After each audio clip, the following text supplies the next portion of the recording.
Bon, oui, c'est moi, oui.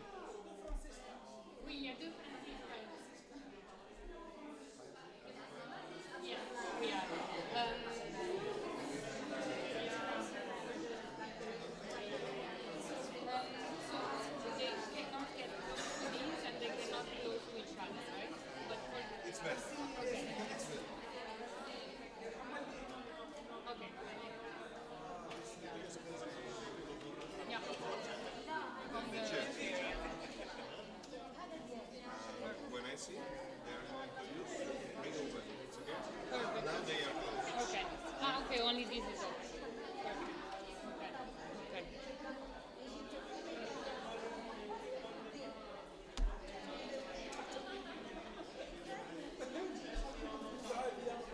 Bonjour tout le monde. Bonjour à toutes et à tous. On va commencer dans quelques minutes, je pense 1-2 minutes, si vous pouvez commencer à vous asseoir. Et dans l'attente, je vais déjà mentionner qu'il y aura l'interprétation en espagnol, français, arabe et anglais. Vous avez exactement la petite machine pour l'interprétation. Après la session, il faut absolument la retourner aux techniciens parce qu'en fait, on n'était pas trop bon pendant la journée. Il y a eu des pertes de matériel, etc. Because today we have not done it well, we have lost material, so please make sure once you left this room, you give the technicians the headphones for interpretation. Donc, je vais juste encadrer aussi un peu la session maintenant. Je m'appelle Francesca Lionetti, je travaille avec... I'm going to be the moderator of the session. My name is Francesca Lionetti. I work with UN Habitat in the headquarters in Nairobi. And as I've already mentioned, I'm going to be the moderator of this session. Right now we're going to talk on policies based on evidence for cities. We're going to see the outcomes or city migration profiles that have already developed this data in the project MC2CM. As we have said today, migration is a global phenomenon, and the effects can mainly be seen on cities in two different ways.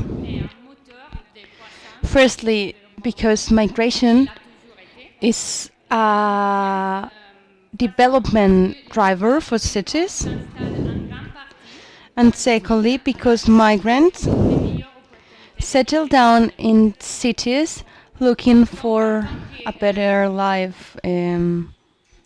Yes, looking for a better life.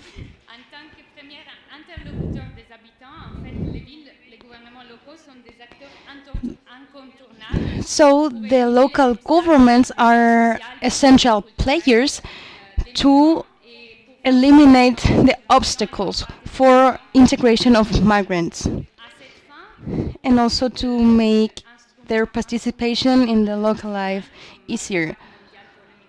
For these, there's many instruments like Mundial Migration Pact.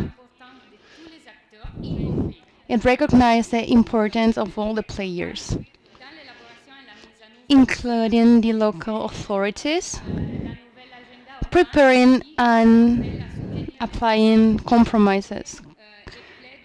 The new agenda supports the local act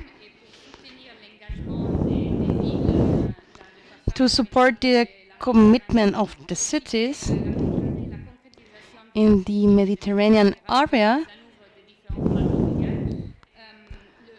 and to achieve the goals of SDGs. It was applied the city migration profiles, which is one of the three axes of the project. There's also dialogues that look for facilitating the exchanges between cities regarding local governance. And there's also the action access on profiles. They go with cities to imply measures, and also regarding priorities that were spoken and approved by stakeholders at a local level. To sum up, migratory migration profiles develop knowledge on a local scale of migration, including the access to public services. It also aims to set priorities at a participatory level to include all the stakeholders on migration. Also, it's like a base for stakeholders. So yesterday and today we have seen that any state, any region, any city can face migration alone. Only using an approach that includes a government and society, we would be able to progress regarding migration. So the tool is the migration profile is good at a local level because it shows the figures, the trends, the initiatives that do exist on cities, and also the cartography on access that cities that act. In 2015, we have worked with different cities and we have developed many profiles, and today we're going to speak with you, stakeholders from with different profiles, and we are going to talk about processes, outcomes, and also how to build and how to use the outcomes that has led us to develop migration profiles to create legislation that are based on the needs to be identified. So today we have here Edileny, who is an expert from Morocco that has seen all the profiles that have been developed in Morocco. We also have Mustapha Kaaniche, who is an Amman expert in Tunisia and who has also been working on the set of profiles developed in Tunisia. In Morocco, we have Rabat, Casablanca, Oujda, this region on Gibraltar, close to Tangier. We also have here two representatives of the local authorities that are really working on developing profiles, which is one of the drivers of this activity. So we can find Hassan Tatou, who is the vice-mayor of Rabat, and also Rachida, the responsible of the cooperation in Uche, and also two experts that have developed profile. We will listen to Edileny Tome, that is the expert that write the profile for Seville, and Mercedes Jiménez, who was the profile expert of the Gibraltar coastline city. And it's interesting because it not only talks about one city, she worked with many different cities and like a network between Spain and Morocco. So it's time for the first person. All the panelists can join me here on stage. So it would be like a more informal. They are going to talk about the outcomes of transversal readings and all the things. After the session, I'll make some questions to frame the discussion, but we like it to be participatory. You can ask questions, you can share your thoughts, whatever, to have an inclusive dialogue. Let's start with Mr. Lahlou, that is going to talk about the outcomes of the transversal reading of profiles. She's going to talk about the outcomes in Morocco and good practices of multi-level governance. And how can we, from Profile, develop regulations and actions? Thanks to the project MC2CM for allowing me to do this transversal reading, and that I did in the name of the network NAMAN. NAMAN is the expert network of Northern Africa that are interested in the follow-up of migration policies in Morocco, in Maghreb. So the migration profile of Gibraltar that Mercedes is going to talk about later, but I'd like to comment on some thoughts. Then also the Casablanca profile.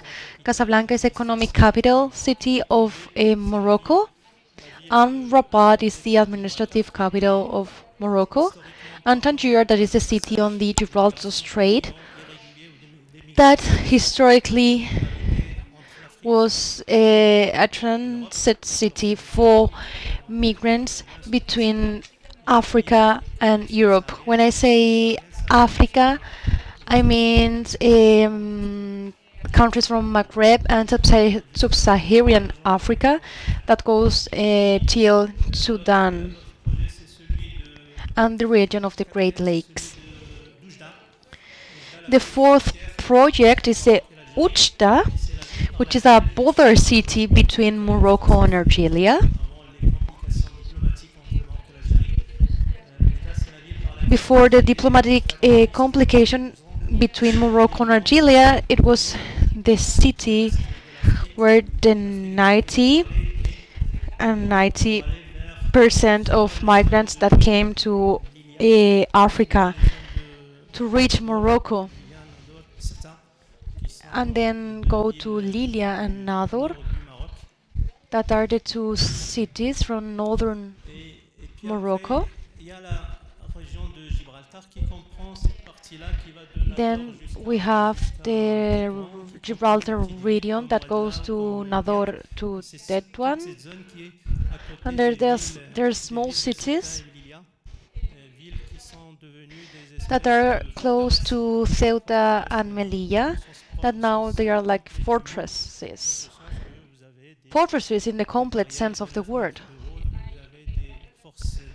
because there's walls of 9 meters, security forces at both sides of the wall, both the Moroccan and the Spanish side, that sometimes do collaborate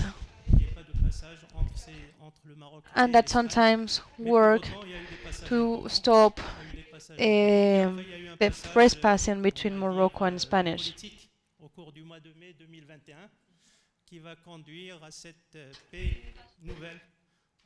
There was a political passage between Morocco and Spain, and thanks to that, today we can work on more comfortable basis to tackle problems between Morocco and Spain and between Spanish associations that have tackled this migration problem. This four migration profile had as a goal, see what do Moroccan cities do to address migration. We also asked them what was the migration profile of Morocco, Morocco as a host country and also as a transit country. I don't want to talk about Moroccans that left, because that's another problem to address.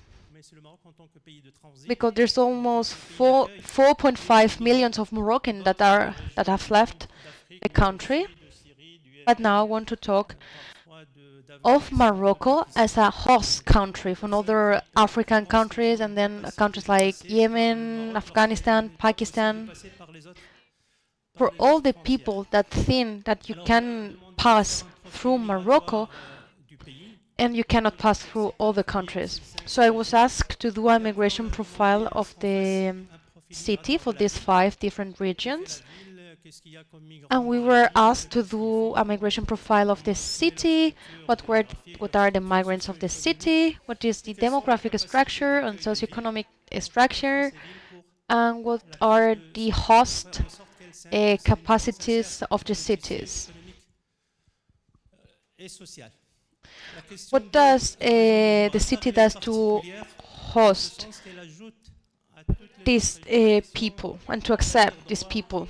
Morocco is particular in a way because it also talks about human rights, and we say right to life, because that's a way when where many migrants left on an irregular way.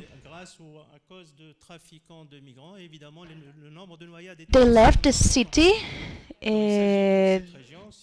because migrants, traffickers, and many of them pass away in the sea. From the Moroccan side, in Tetuan, in Tangier, and on the Spanish side, on Ceuta and Melilla, they have to manage the people that dead at sea, bury them, and from a human point of view, that was a really tough thing. But for the rest of the cities, we talk about integration. Right to have the rest of right to have the basic public services, right to health, right to education, even more for children, right to protection, especially for women, right to health.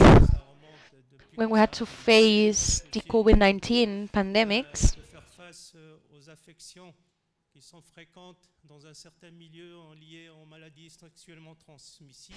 facing especially infections when they came from countries where they do exist many illnesses that are sexually transmitted, like STE. We also regulate public regulations, write documents, and we also have something that occurs every day. How do we treat this issue in each city? We have different structures, of course. In Francia, they would speak about a structure with many things. We have 3. The government, what the government says, what it decides according or not according to other governments. That's the supranational part. Then we have what we do at the city level.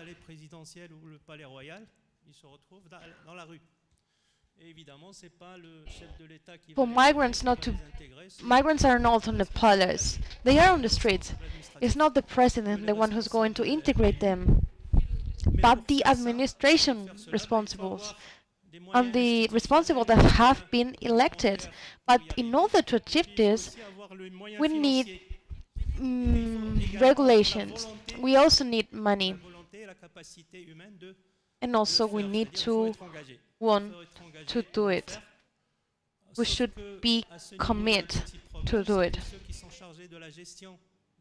But here there's a problem. The ones that are managing it, change depending on the elections. Elections are a good thing, but sometimes it doesn't allow us to have a continuity, especially when a mayor left. We forget about the things that have been done and start to think about new things. So there's no continuity. And then the third level is the one of associations. So we find ourselves facing an important issue, the integration of migrants, and especially the work of associations in whatever way. Sometimes the elected authorities help, sometimes the authorities call the associations, but associations are the ones that do the most important things. On Morocco, on the first level, we have had a huge development, thinking on migration, and also we have to think about the relationships between Morocco and European Union. Due to these migration flows that Morocco receive is because Morocco is on northern Africa, close to Europe. If Morocco happened to be on southern Africa, we wouldn't be facing this problem. There are so many migration flows due to geography. That's why there should be relationship between Morocco and the European Union. But these relationships are also complex due to financial reasons, also for the unbalance in the region. Beside the relationship that Morocco have with France and Spain, everything is like a mix. But officially, Morocco has stopped being a restrictive politics from the year 2001, 2002, 2003, when that migration arrived to the national territory. Because before that period, we did not have that problem because there was any Schengen space. We weren't asked to have a visa.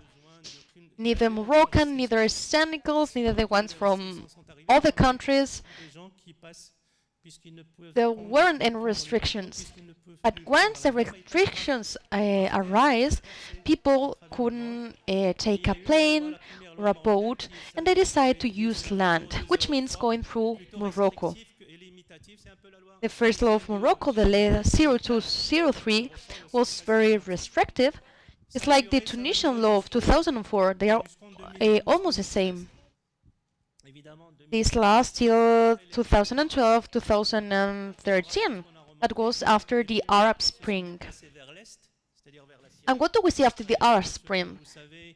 We saw that flows displaced to east through Syria with the Syrian war, and then the refugees crisis in 2015.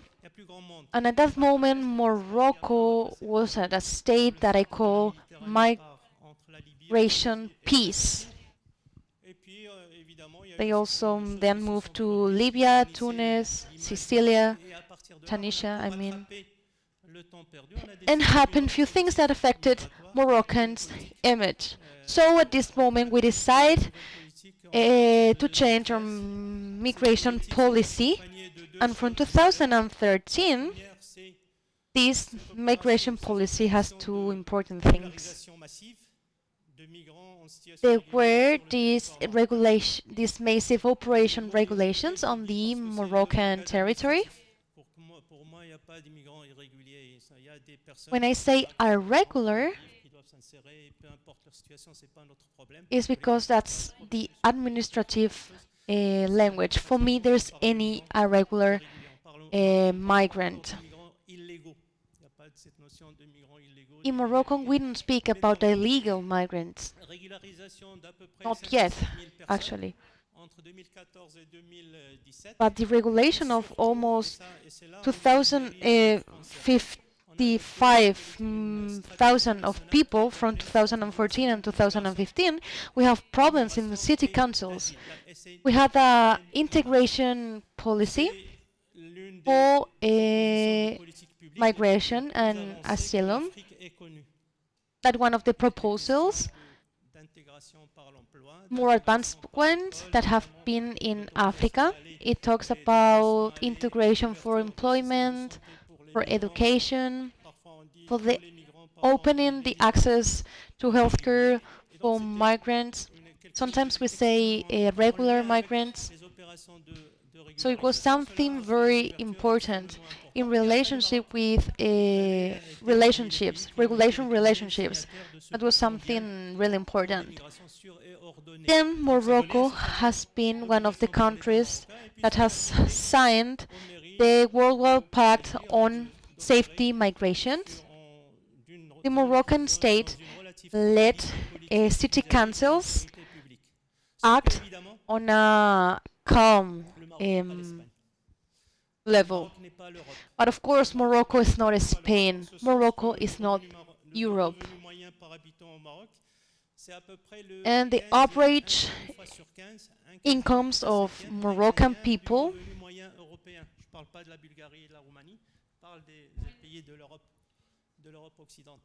one out of 15 people have the average income of a person in Europe. It does not overcome the 3,000 per inhabitants per year.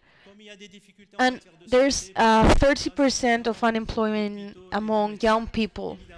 Regarding healthcare, we also face problems because we don't have enough hospitals, we don't have enough doctors. So integrate migrants was a tough thing to do. So politically, yes, maybe we are moving forward. And here we need city councils to participate. In Morocco, city councils have few power, they can have a voice on some issues. There's 30% of the budget, but sometimes the state has not enough money to face all these issues, and it's not enough to integrate migrants and Moroccan people that are in a needy situation. We also have an organic law problem because there's a law that says that municipalities, elected municipalities can build schools, build roads, or different activities. But it's never the budget for migrants integration. So maybe we could have a budget to use it here, but it's not the case. The national strategic of asylum and migration of Morocco let us elected people act. But we have problems with interpretation of the law because we have limited resources. But even with limited resources, we can integrate migrants that are on the territory. I should be fast. I don't know how many minutes do I have left. Okay, I'll sum up. There's two difficulties on this, that these migration profiles that nos talk about. We have talked about the strategies on these laws,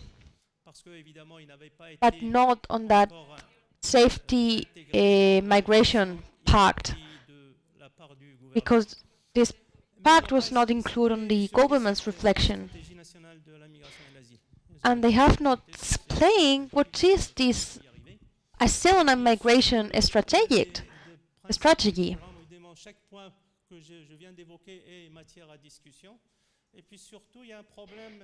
Each of the things I've just mentioned can be discussed, but there's also another problem when we talk about action and dialogue, because here we also talk about knowledge of how many migrants are we talking about.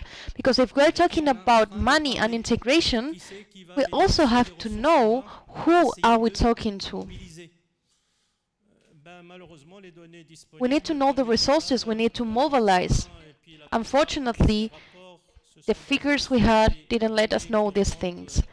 And the reports were based on data from 2014.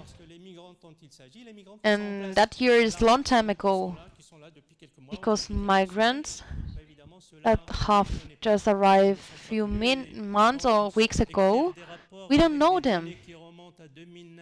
So, creating reports with data from 2013, 2014, also conducting surveys that are very old. So we need to look closely at the data and at the figures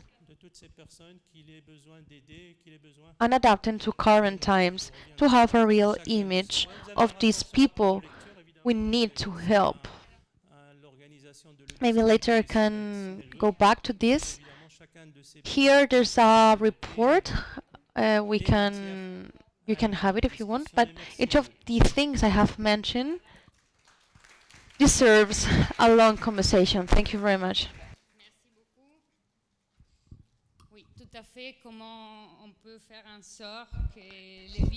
Thank you very much. But how to make cities have an easier access to data, we will speak about this later. This is no doubt a very interesting topic. I would also like to point out that the data presented in the profiles are trends related to the migrants into the cities.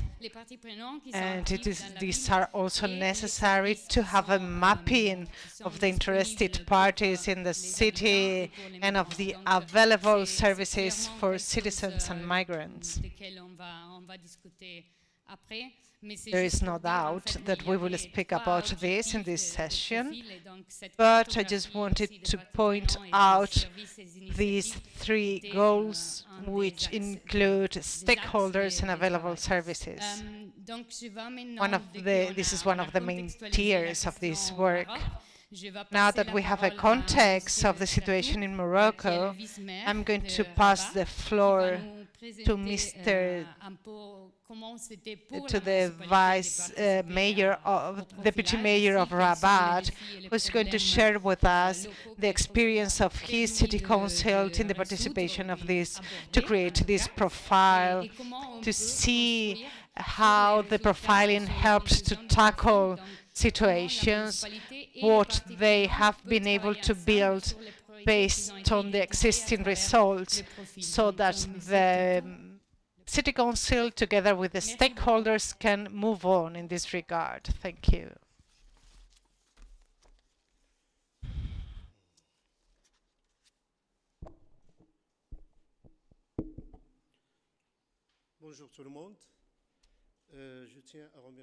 Good afternoon. Thanks to the organizers of this forum for having provided us with the opportunity to share the experience of Rabat with you. I also want to thank our colleagues who are here with us, our colleagues from UN Habitat, who helped us to create this migration profile. As my colleague has just said, we had regional elections in September. The mayor started in his position in October. And when it comes to the immigration profile, we are enriching it with a new vision together with the experts of UN Habitat. and with the collaboration of ICMP.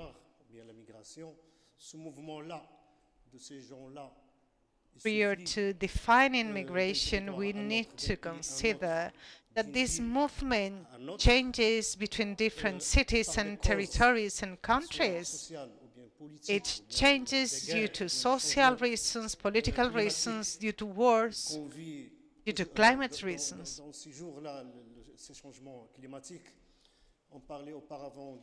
We lived it. We are living this climate change. We are speaking about climate refugees.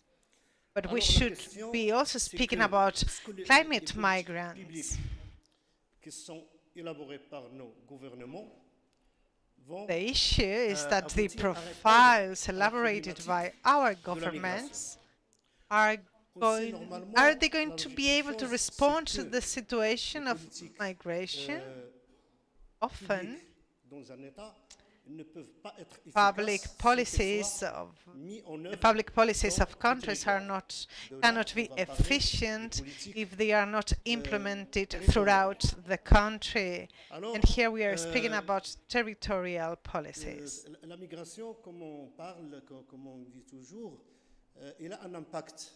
As we usually say, migration has an impact. This is clear. It is said that it has a negative impact on the development of territory. For example,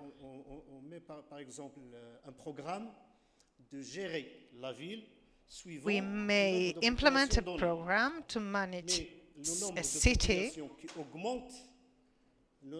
based on different populations, but when the population increases, as the population increases, we find a lack of balance, a lack of capacity to meet the needs of all the citizens.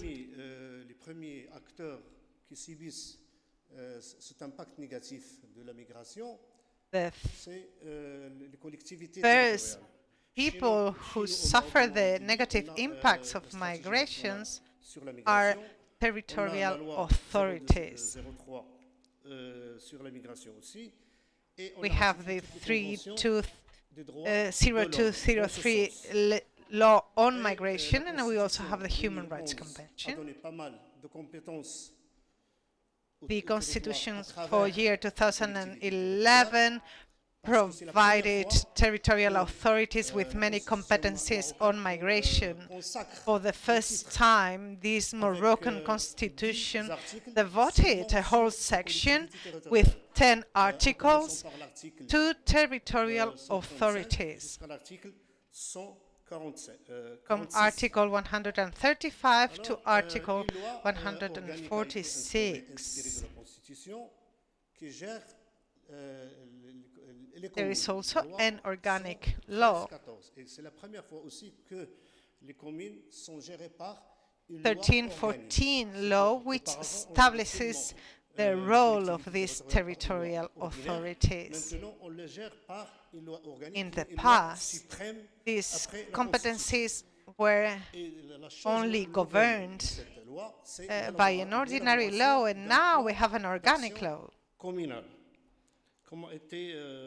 which establishes an action plan, a local action plan. As my colleague has just said about his presentation about the city of Casablanca, we have a mandate. This is to say, we do not just have to implement measures in the present, but also for the next 6 years. This is to say, we work with the migration profile together with our action plan within each municipality. In the framework of this program, my city has been one of the pioneer cities in the country to develop a migration profile, an inclusive migration profile based on coexistence through an action plan. This law requires us to establish a program that establishes equal opportunities using a participatory approach. This is to say, we cannot make decisions ourselves. We have to reflect civil society. We need to make civil society participate. And as I was discussing with my colleagues from UN Habitat and ICMP, we cannot just focus on civil society within the area of Rabat, but we also need to take into consideration migrant populations. So we created a group of experts coming from the civil society, active civil society, and for the first time, we implemented this action plan together with migrants. We made this appeal to associations of migrants because they really know the needs of migrants in our territory. The city of Rabat also created a collaboration framework for learning and for technical training, and also for kindergartens for sub-Saharan children, as well as a schooling program. And there was also a framework of collaboration with different national agencies. Through these collaborations, we integrated the actions of civil society to vulnerable communities, including migrants and refugees. Sadly, as we have already mentioned, in the city of Rabat, children are also affected. Well, it is a pleasure for me to share this with you, to share this experience regarding the involvement of children, regarding the speech about rights in Morocco.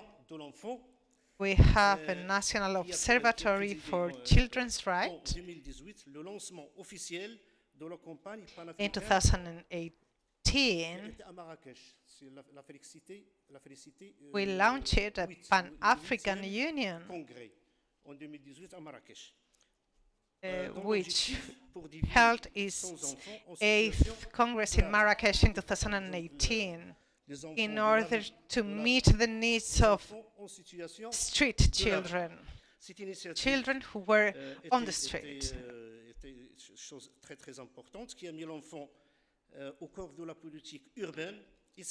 It was a very important aspect. We put children in the limelight of urban and territorial negotiation. Let me finish with a very important aspect, which are recommendations. The first one, and I am not an expert, but I just give my opinion based on my day-to-day practice, based on what I see in my region when it comes to managing the city. In order to provide efficient solutions for this aspect, the first recommendation is to have qualified human resources on migration within an ongoing permanent training program. I cannot just make somebody in charge of financing migration aspects in my city council if that person does not have the necessary training. We need to train people, and this is the responsibility of the city council. We do this through networks like ICMP, which trains public officers. We need specialized international agreements about migration, having a participatory approach with civil society and migrants in order to create cohesion and coherence with their opinions and their situations. We need to achieve international agreements with partners sharing the same objectives with migration. In this regard, I think that a very important aspect, and this is not only for Morocco but in general, governments should give out their competencies to local governments. Governments can define a strategy, but in order to implement this strategy, they need to use cities, and this competence is inherent to the regions and to cities. But we need to be close to them. They need to provide human resources and funding. The state has to provide human resources and funding. Thank you very much. I think we can speak about the collaboration with civil society, providing access to knowledge about the needs and about the skills that migrants can provide to the city. And it is also interesting to point out this thing about ongoing training and professionalization of migrants-related aspects. It is also interesting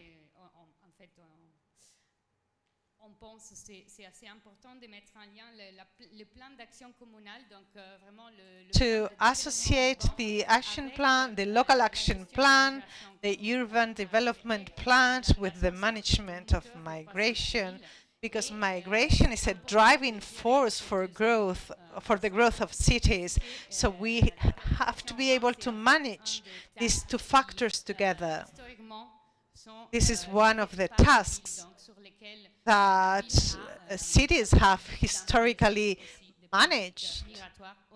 Cities have a great power about this.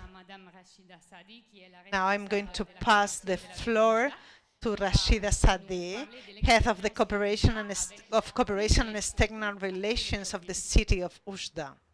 Merci beaucoup, Francisca. Thank you very much, Francisca. Elle m'a bien présenté, mais sachant que je porte deux casquettes, une en tant que chercheuse et la deuxième que je suis la responsable du service de coopération. Apart from being the head of this service of cooperation in my city council, I am also a researcher.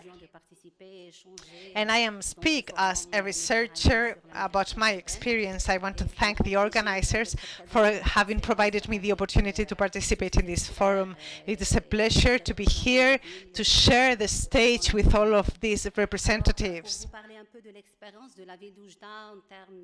I am going to speak about the experience of my city of Oujda when it comes to the profiling, migrant profiling.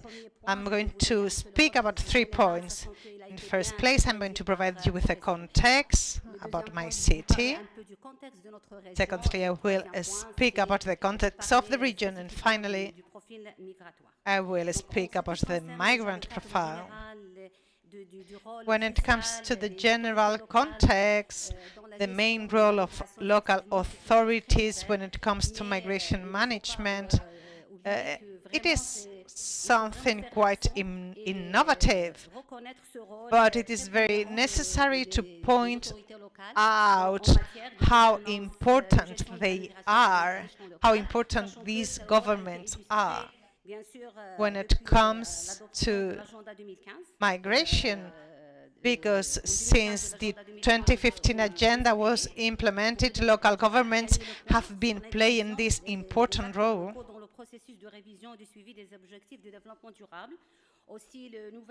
Whenever we have provided these governments with the responsibility to respond to the needs of migrants. We have established a bond between urban growth and population.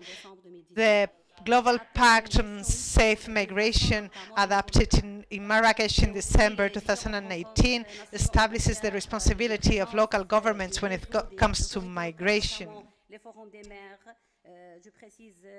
with the aim of reinforcing the presence of local stakeholders through the Declaration of United Cities.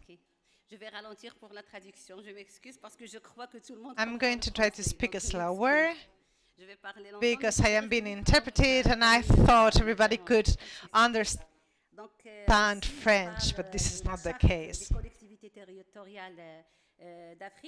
I am going to speak about the Charter of Territorial Communities, which was created in 2018 in Marrakesh. This is the main framework for local authorities when it comes to migration. And I'm going to speak about the general context of the city of Oujda, the capital of my region. For those of you who do not know my city, it is located in a very strategic location. It is 14 kilometers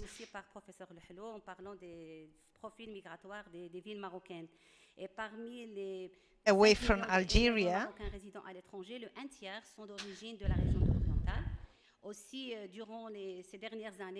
and 1/3 of the migrants are coming of Europe are coming through from this region.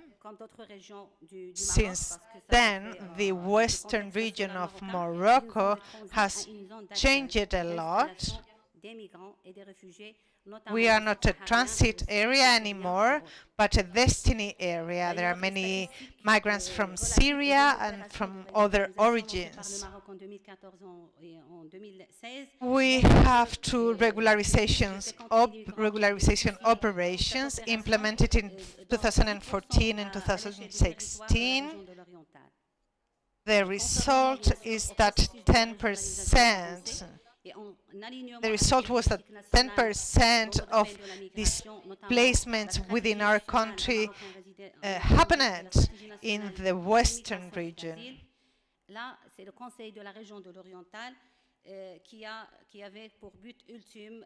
The Western Regional Council was created to make sure that my local and regional migration flows, migration aspects were conveniently managed, and we established a regional development plan, guaranteed the respect of the needs of migrants.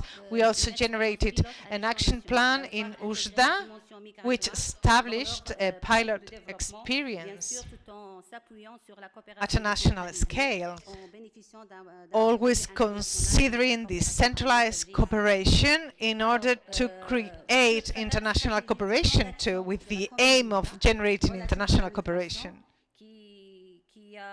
When it comes to this plan of the city of Oujda, it was implemented through a strategic planning process and through a participatory diagnosing process, including migrants in our city.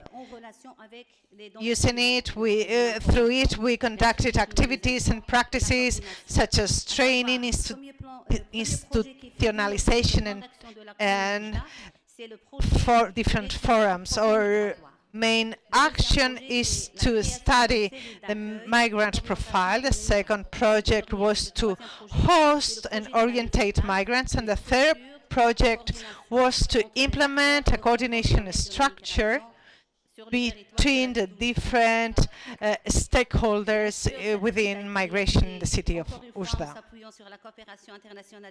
We implemented this thanks to the centralized international cooperation with the MC2CM project.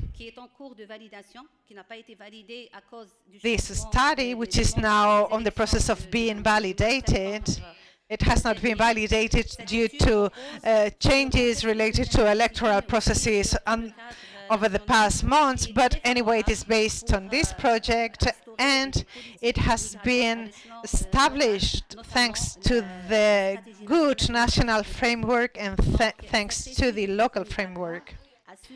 This study about the migration profile, as the representative from Rabat has said,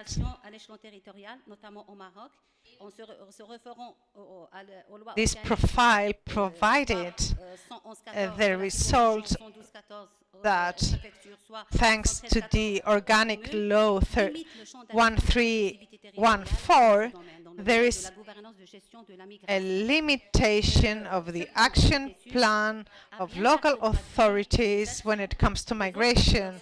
We have conducted a mapping of the actions of all the actors in the territory, and we have underlined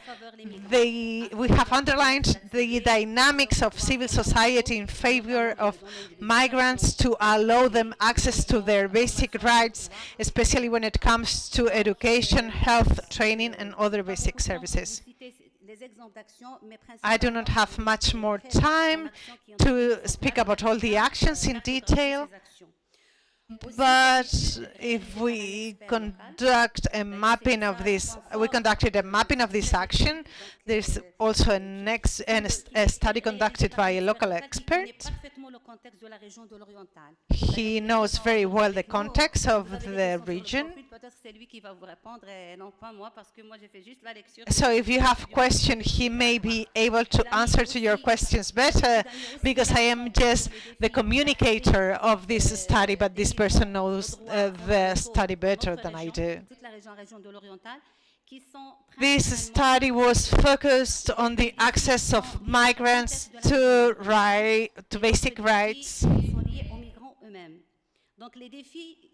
and it gave place to different challenges that we have to confront. Some of these challenges are related to the region.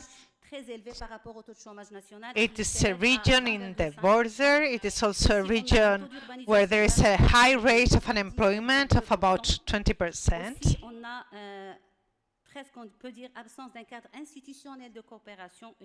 Our region does not have a cooperation and collaboration framework among different actors of civil society and others.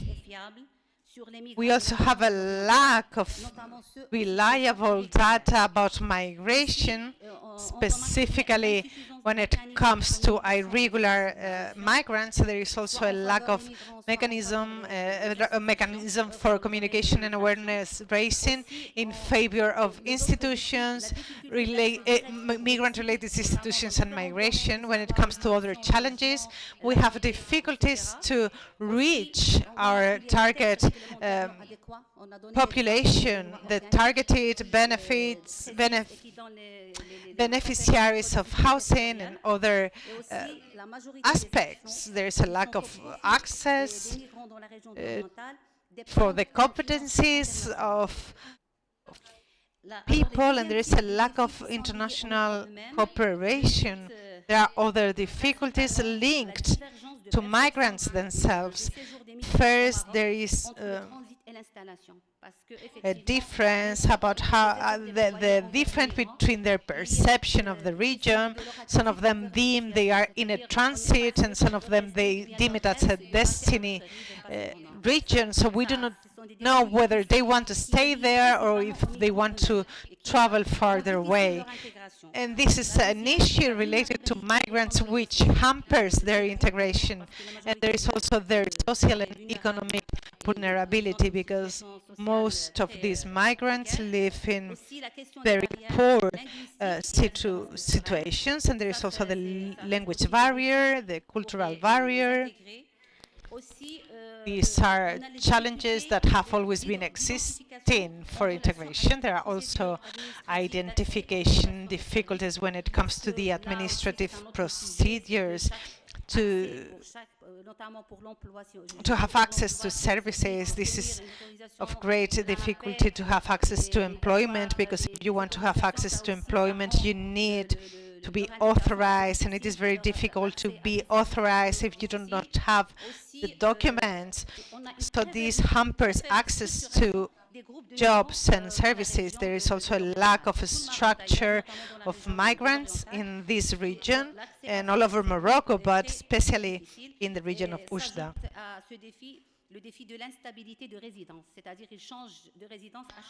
And there is also the difficulty of instability of residence.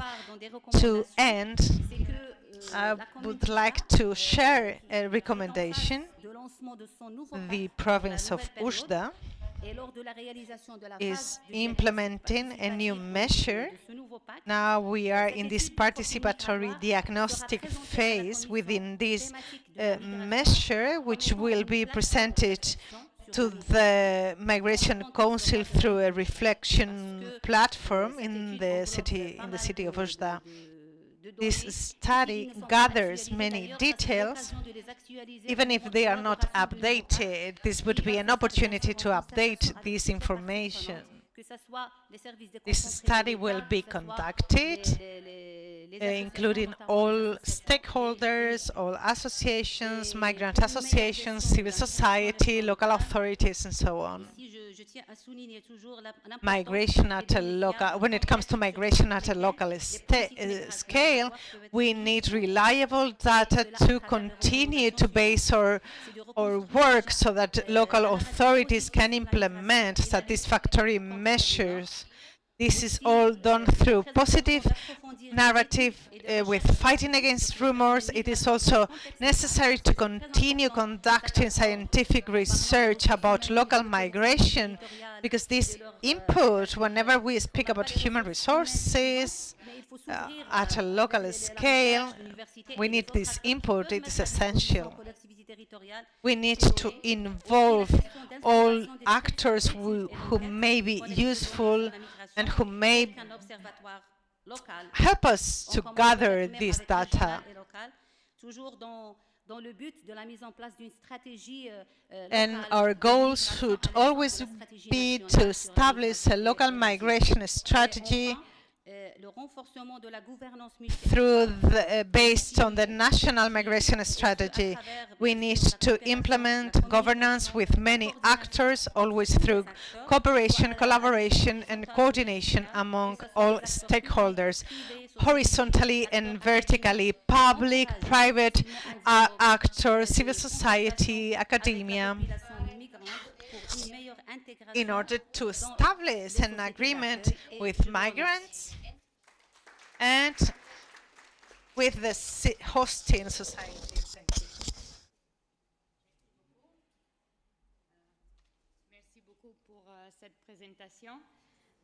Thank you very much for this presentation. Now we're going to move forward, and we're going to know about the Tunisian experience, and then we'll listen to local experts. As Rachida has said, on the process of preparing migration processes, we always count on local experts, because we think they have knowledge on local level.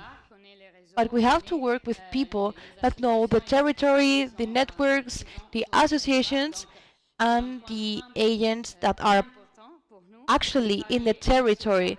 This is a very important thing for us to work with local experts on profiles. Now I give the floor to Mustapha Kaaniche, who is a Naman expert in Tunisia, and who is going to talk about profiles that have been developed in Tunisia. He's going also to talk about the common features and how can we build something up from here. Thank you very much, Francesca. Thank you also to the rest of panelists, the Moroccan ones, for their very enriching presentation. Thank you for sharing the practices you have talked about. They inspire me Firstly, I'd like to thank the local experts that have developed the studies related to migration profiles of Tunisia, the capital, and other cities. So they are experts that have developed the profile. My professor that developed the profile from the city of Sousse, and my dear professor that did the migration profile of XFAX. These three experts are part of the Naman network, among other Moroccan professors and also experts and professors from Algeria. Thanks for the city responsibles that are here with us at this forum and that have contributed to elaborating these studies. Without them help, these studies wouldn't have been possible. I'd like to mention the expert of cabinet for developing the migration profile of the city of Tunisia. He's also the head of the international cooperation on the XFAX City Council. Also the co-mayor of Sousse.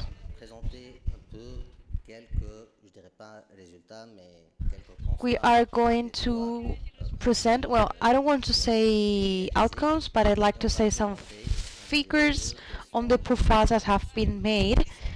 And secondly, I'd like to think about the similarities between them and the differences between these cities. But before getting started, I'd like to contextualize the elements, the context elements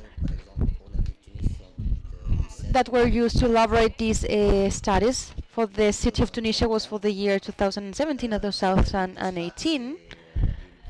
For the city of Sfax and Sousse, it was 2020 and 2021. The profiles have been based on relative data. The number of the population is from 2014. They are not very recent. So the outcomes, so we have added few administrative data to the results for them to be more reliable.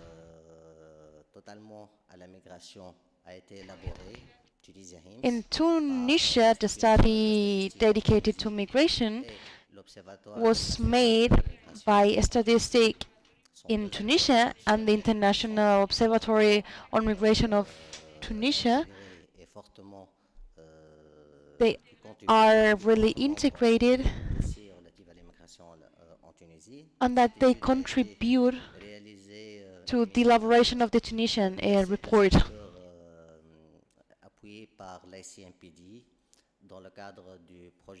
That we are doing now with two factors of the ICMPD between the European cooperation and the Swiss one.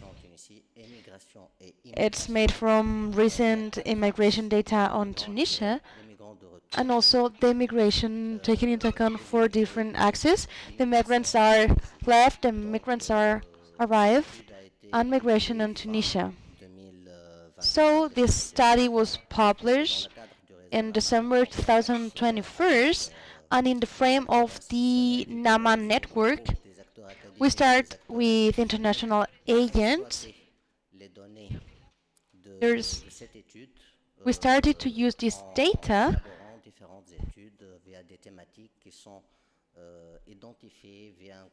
We elaborate thematic studies that were identified by a pilot committee, and the studies will be launched soon. At a research level of the recent data, to update the migration strategy at a national level and the politics The politics strategies are evidence-based, and also they are based on recent data. For the main outcomes, I'm going to talk about Sfax. La Ciudad de Sfax is a city where people left, but in the last decade, it has turned into a transit city and a city full of migration. Here we talk about a double presence, both regular and irregular. So Sfax is a point of for migrants to live to the Isle of Lampedusa. The left point is Sfax because it's a coastline city, a coastal city, and also Calcena Isles. These are the two main points where people left to go to Lampedusa. And also from regular migration. So the inhabitants of Sfax also have a lot of migration related to studies. People left to study abroad. Every family in Sfax knows someone that has left the city to study abroad, for example, to study medicine or to study engineers or other specialties. And there's also migration related to jobs, mainly jobs that require lots of competences.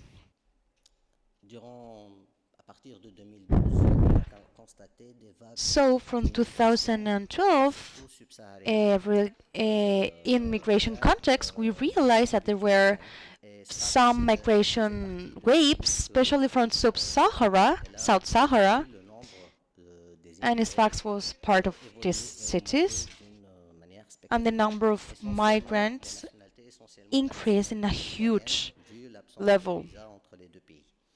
Mainly people that came from Ivory Coast. And most of the migrants they stay more than 90 days, and then they become irregular migrants. That's how we say it in an administrative way. This evolution changed the things in Sfax that became not only a city where people left, but also a transit city, because most of these migrants want to cross the border to arrive to Europe. It has also turned into a host city for South Saharan migrants, especially people from Ivory Coast, because I have just said there's few reasons. One of them is that there's no visa, so it's easy.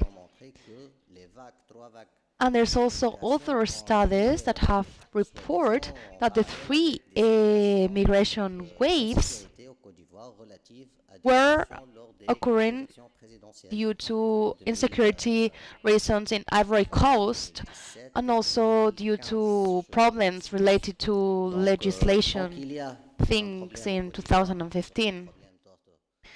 So when they face a problem in Ivory Coast, especially relating a safety problem or political problem, they tend to occur this migrant wave that tend to increase, and they tend to arrive to Tunisia and other cities in northern Africa, like Morocco. Sfax is also known for hosting people from Libya, because there's an agreement between these two cities. Sfax is closer to Libya than the capital of Tunisia, so they tend to stay here for business reasons.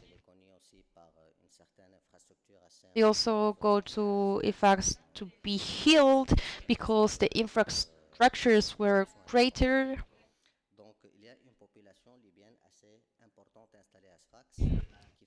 So there's a population from Libya that is of great importance.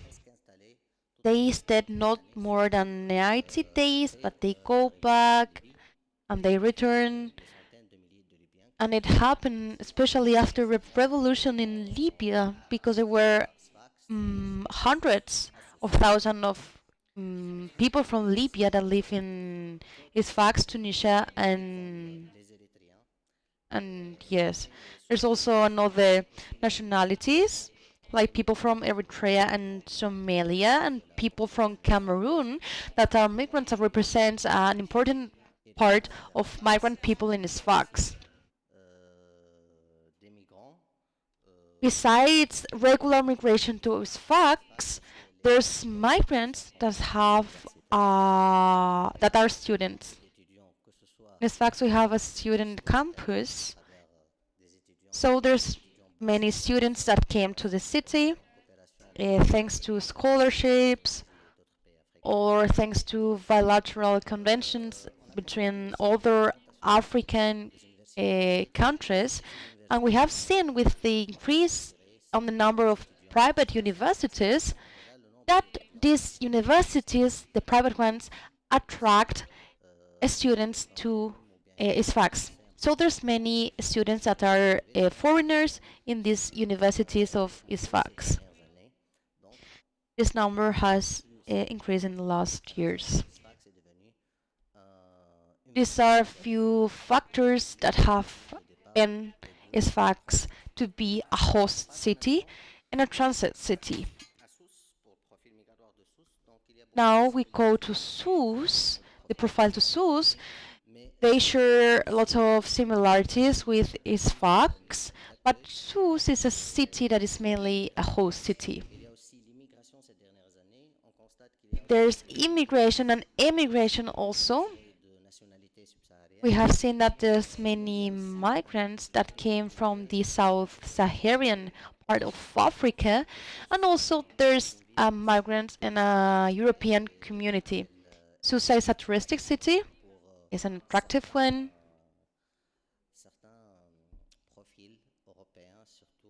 And for some European profiles, mainly for elderly people.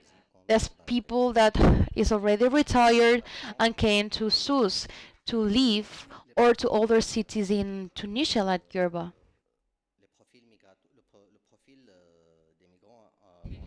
For Tunisia, the migration profiles in the country for migrants, Tunis, the capital, according to 2014 figures, more than 18% of migrants of the country are on the capital city. It's a city full of migration. Migration due to jobs and studies. The city of Tunisia has a lot of migrants. We have seen that the number of migrants that came from Sub-Saharan Africa has a rise, and also it has modified the city. So the city should offer more services in order to have enough things for this population that doesn't stop to grow. In the past, this population tends to live in the more expensive neighborhoods, but now they live in more popular neighborhoods in a vulnerable situations. For education things, the education minister is the one in charge of this. But there's a problem. There's a lack of communication with these migrants because the right to access healthcare is guaranteed. But it's only for Tunisian. If you have a healthcare card, then you have right to access healthcare in a free way.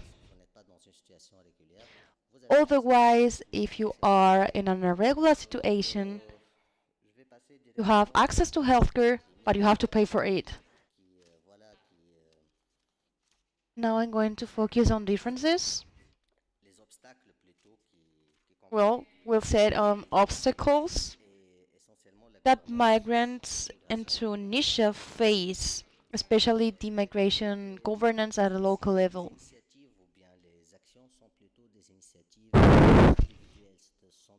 The, there's individual initiatives, individual commitments from the municipalities responsible. There's no entities that are in charge of managing migration at a local level.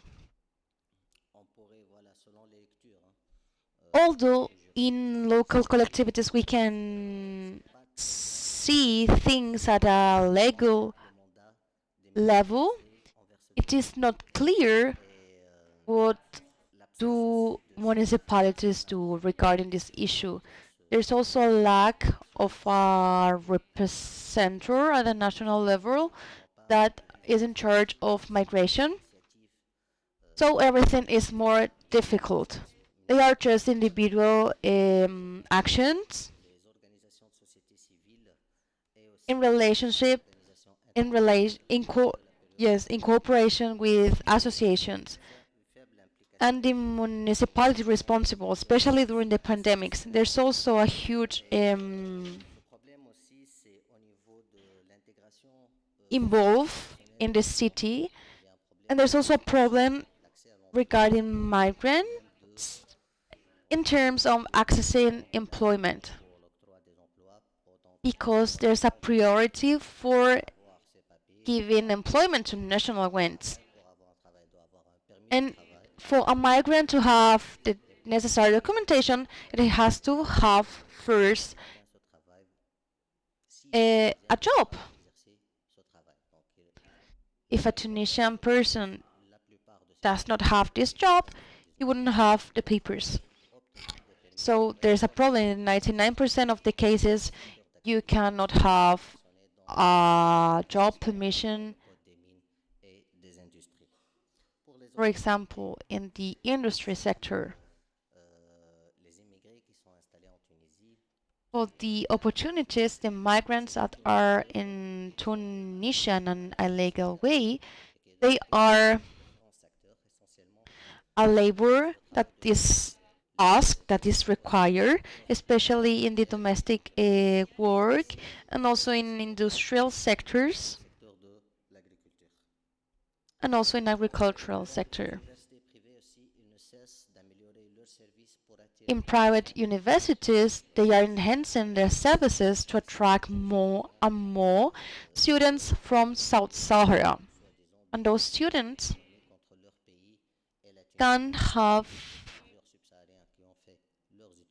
a role between the country and Tunisia. We have seen that many students that have studied in Tunisia have then became part of the economic diplomacy of the country. You have many students that have studied in Tunisia that then have become ministers of the countries.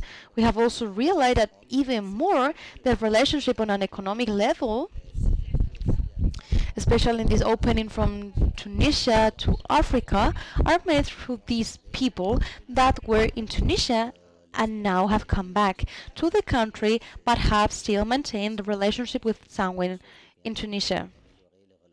And this is something really good to improve the relationship between different countries and exchanges in our continent, Africa. One more minute, please. What good practices? You are being tough with me. Okay, don't worry. For municipalities like Sousse, there's action that have been made during pandemics. We have implemented an assistant committee that has a name in Arabic, that is named something related to solidarity with migrants. During pandemics, they ensure services for more than 1,000 migrants. 3 out of 4 of those migrants were students. Those were initiatives that were private and individual. The responsible of the municipalities with some institutional agents and also agents from the civil society did a very interesting work during the pandemics. In this period, the city of Tunisia did a great work. Also, this fact city with some organizations that were international, like Tunis host land. In the pandemics, well, the situation, everyone has suffered from this pandemic, everyone all over the world, but it also has been a chance to take us closer to these migrants and give them more services. And we see more actions now, and especially in emergency cases. I have there's more things to do. There's only 3 profiles, but I cannot continue, so I give the floor to Francesca, and we continue with the discussion. Thank you very much. Merci beaucoup. Donc, merci pour cette lecture croisée. Je pense que le point que vous avez soulevé, c'est Thank you for this cross-cutting approach. It has been very interesting to listen about the capitalization of the different aspects. This is another important aspect related to migration. To think beyond profiles is very important for us. We want to see this study as a platform to mobilize different interested parties so that we all work together to be able to discuss and to find an agreement about priorities and approaches and to work together. Now I am going to pass the floor to Edileny Tome, who is going to present the results of the profile of Seville, and he's also going to speak about the different challenges and limits that they have encountered when gathering data. And he's going to speak about the structures that could be used as a foundation, such as interested parties and the tools of the city of Seville. Thank you very much.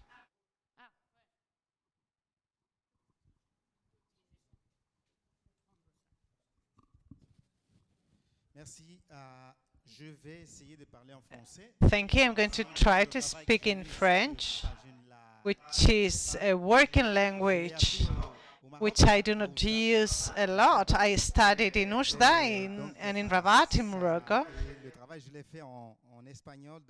and I have conducted this work in Spanish. So please, colleagues, if you can connect the screen.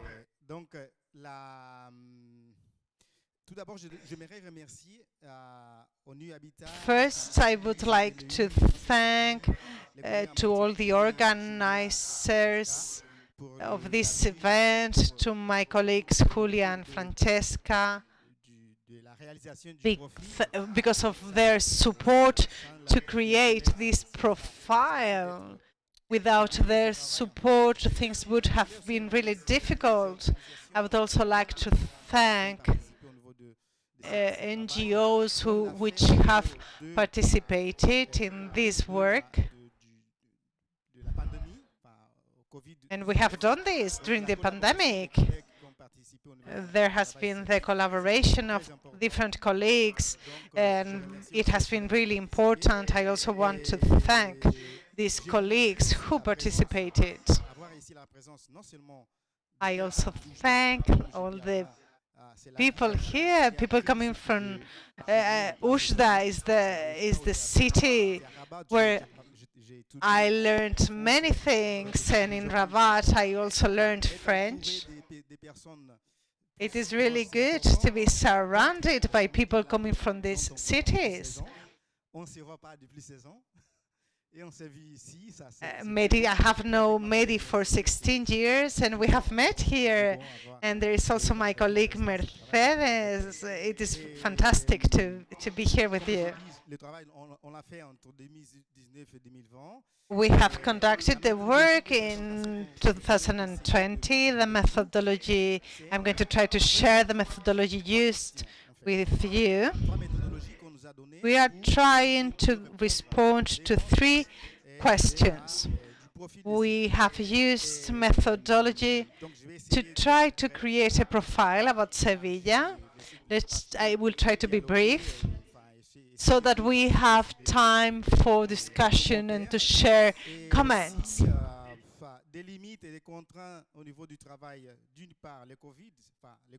And I will also share the different limitations. We have the pandemic.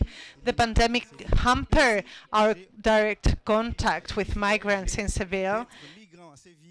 And I also had the privilege to be a migrant in Seville and to work with NGOs that work within migration. So I have had the chance to be in direct contact with people and to get information. To answer to the 3 questions, the first one was the main results and the profile of the migratory profile in Seville. The attention to women, minors and migrants, in spite of the legal limitations of legislation, I realized that what we were sharing, what they have shared about Tunisia, Seville, I have seen that local authorities are not competent when it comes to migration. These competencies are at a national scale, and in spite of this limitation about competencies in Seville, when it comes to migration, there is a specific intervention in this particular group.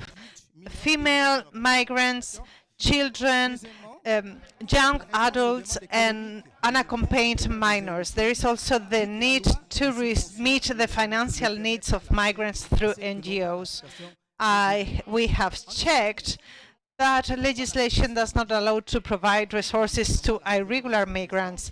In Seville, people who are not authorized to live here do not have access to the different subsidies provided by the government. So the local government of Seville conveys this task to NGOs, and NGOs meet this need. So NGOs should see whether they are able to do this, to see whether they are able to respond to these needs through the financing of through national funding, and subsequently, if necessary, they may have access to an ID card to have access to these subsidies. Let me continue. I want to share with you that migrants in Seville represent 6.32% of the registered population. And there is an expression that we use here in Seville, which is to register. You register as a citizen in the city. Empadronado, we say in Spanish. Empadronados, registered people, are those that just with a passport or an ID card, they can have access to local services, not to all local services, but they can register in the city with their passport. 6.32% of the population in Seville. 6.32 are registered migrants. Morocco, China, Romania, Nicaragua, and Italy are the main countries of origin of these countries. Italy is the 5th nationality of migrants in Seville. It is important to underline this. They are European migrants, but they are migrants. They do not speak the local language. They do not know the local resources. They are part of migrant population. It is important to highlight this.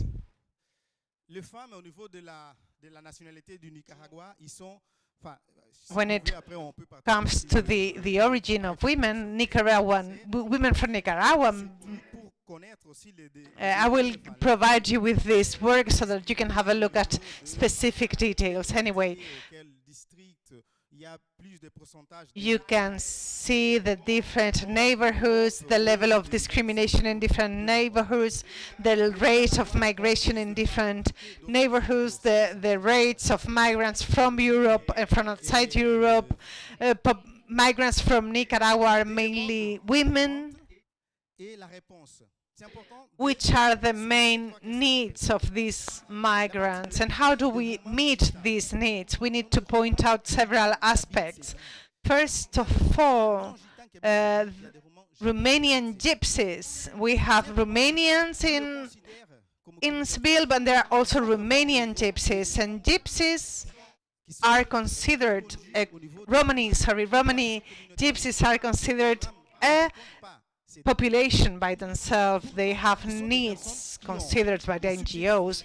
These people have specific characteristics and needs and marginalization which require specific responses. There is Chinese population. It is the 3rd nationality of origin for migrants in Seville. And when we look at the needs of when we look at the request of needs of Chinese, they hardly have any requests. All of these aspects are of interest. It is interesting to study them, to build public policies, to address issues, immigration-related issues. There are also limitations to treat data, to process data, and to make people have a better access to information about local migration. I want to underline my collaboration with the City Council of Seville to conduct this study. They have provided me with information which is not really taken into consideration during the day-to-day practice of professionals of migration, and they have provided me with this information. When it comes to requests and the answers to these requests, we have given information about housing, training in social and political inclusion, and fight against discrimination, among others. We have realized that there is a lack of response, but it also depends on the district or of the city where they live.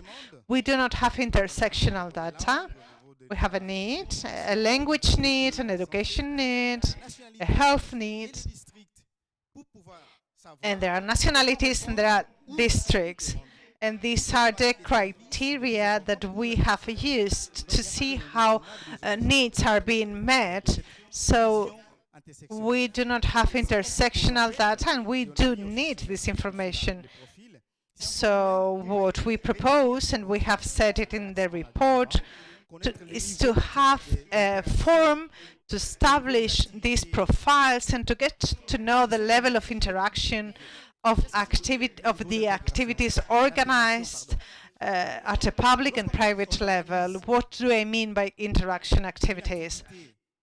When we organize intercultural activities, we think that this activity will allow us to have interaction of migrants with the host community, but this might not happen. We want it to happen, but it may be that this interaction does not happen. So we do not always achieve our goals. So it is important to analyze this interaction in order to know whether there is an actual interaction between the different participants, mainly between local society and migrants, and between the migrants of different backgrounds.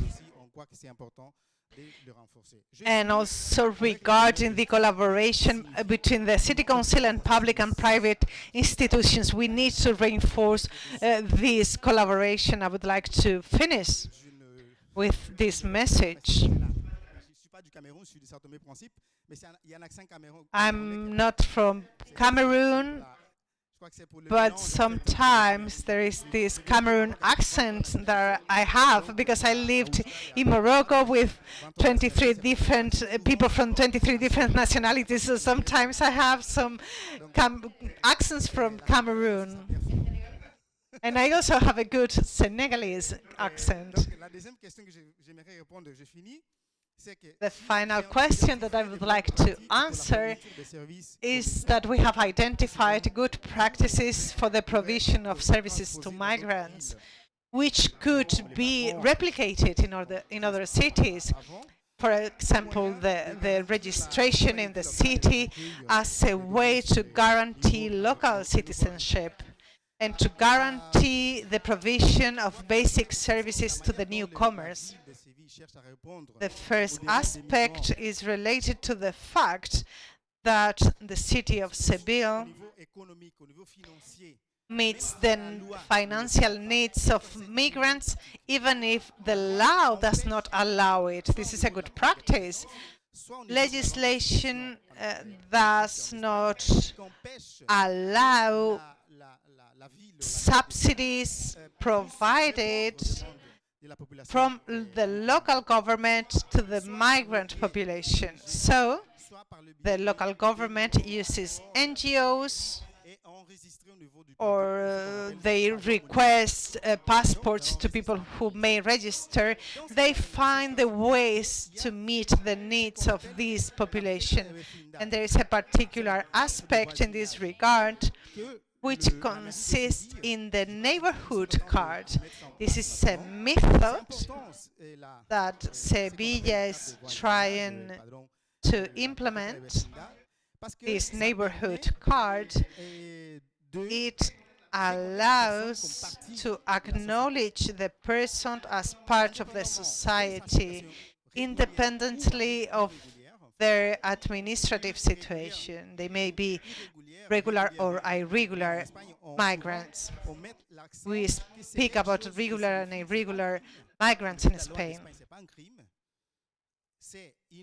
At a legal level, it is not a crime to be an irregular migrant in Spain. It is just some lack of compliance with regulation. We need to get to know the difference. This lack of compliance, this administrative offense, sometimes is excessively treated anyway. This neighborhood card allows people to be acknowledged as part of the city independently of their administrative situation.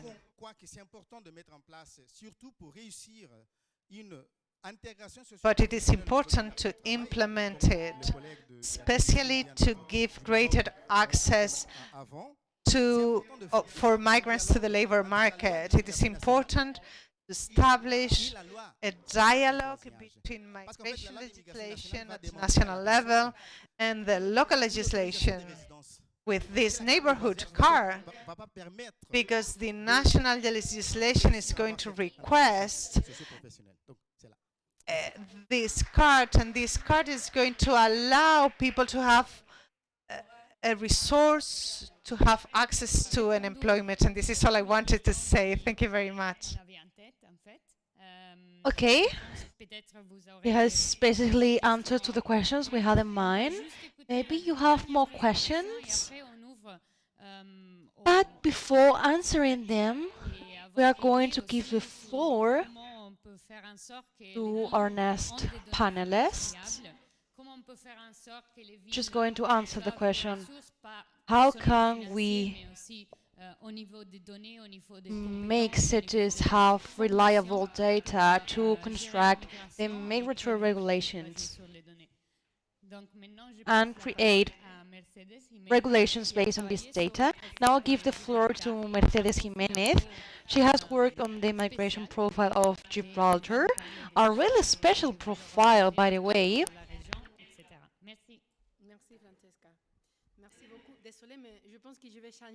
Thank you very much, Francesca, but I'm going to change language. I'm going to speak Spanish, although most of the people here in the room speak French.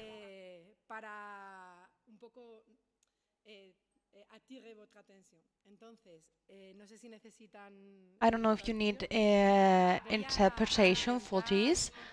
I'm gonna try to speak short because we've been 2 hours discussing on really interesting topics.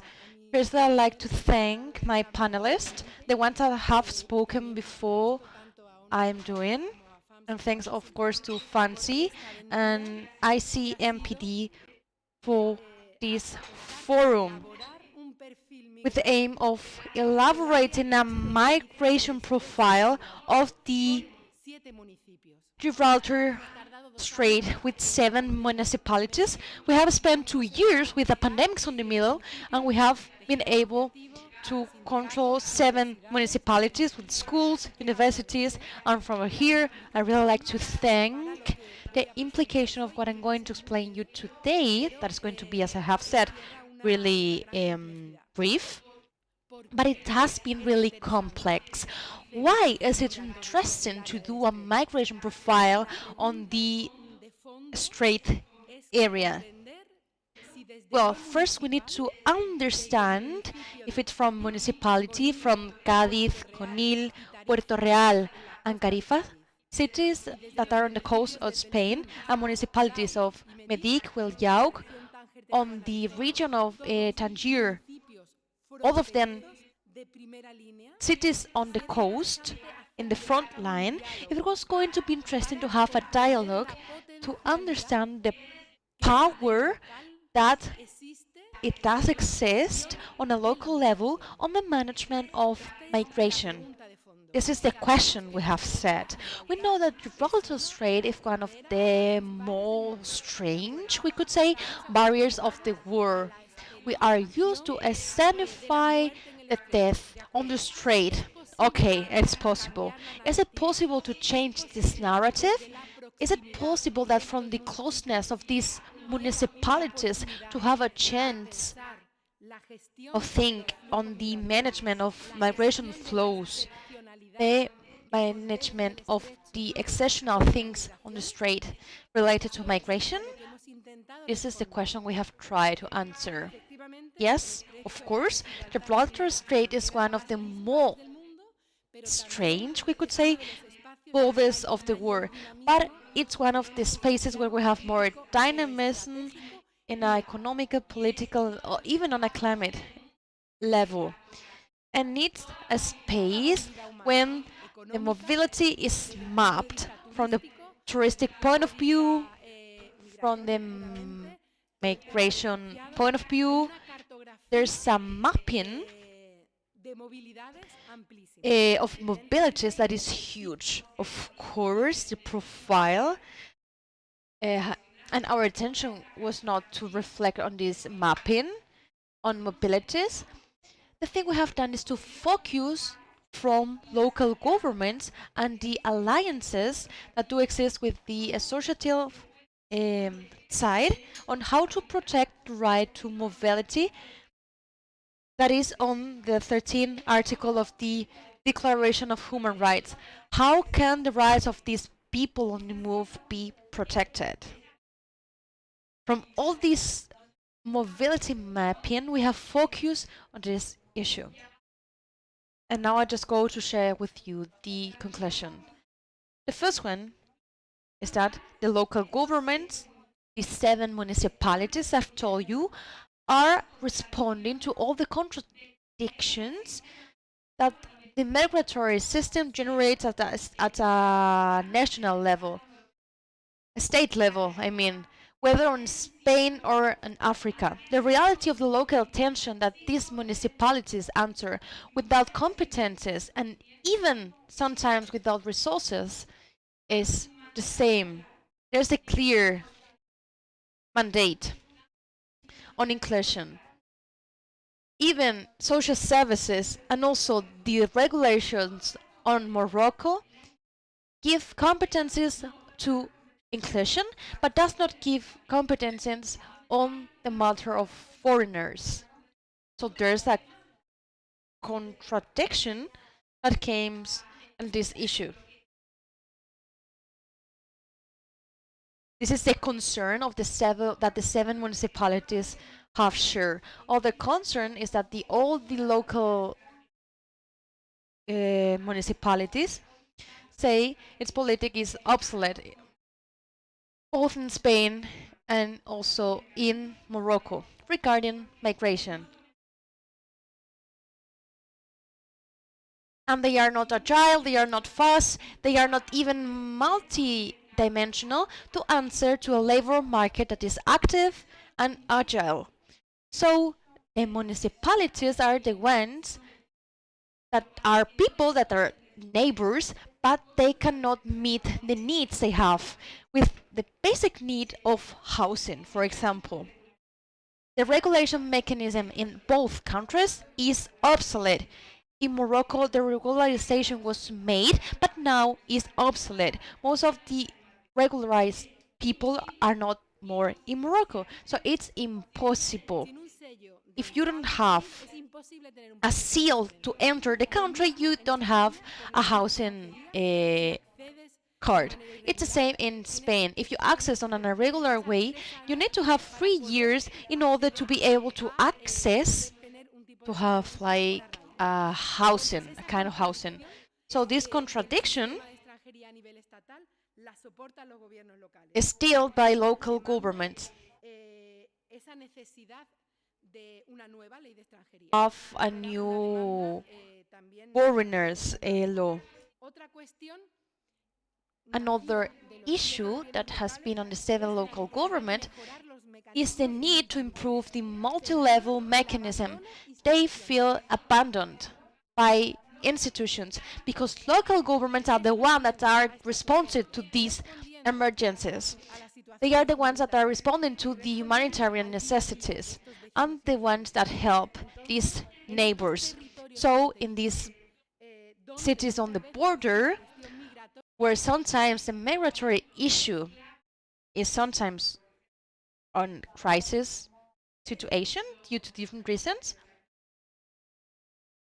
from city councils, they feel abandoned by institutions, and that's what they say. I want you to say we feel abandoned by institutions. I am quoting them. Other important issue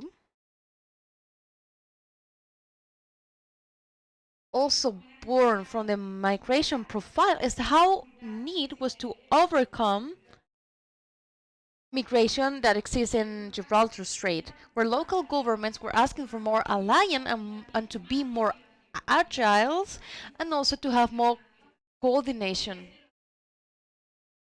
Because as municipalities, it is possible to have different initiatives that I'll be mentioning at the end of each speech. Another important issue is that in both sides of the Gibraltar Strait, they have agreed and they have said that there's a lack of leaders of communities. There's no migrants, people that are leaders of the communities, that are present in local policies. There's any politician that is a migrant, not in those municipalities. There's some leaders that are part of the associative side, but they are not given the voice. We've also interviewed foreign people organizing communities, and they told us we are not given voice. We want something to say, but we are not given a chance to say it. Another important matter is the alliances of associative tissue, associative network, because it's through different associations of different character, like organism, local associations, and townships and city councils, because they don't have competencies in foreign matters, but they do have competencies on inclusion.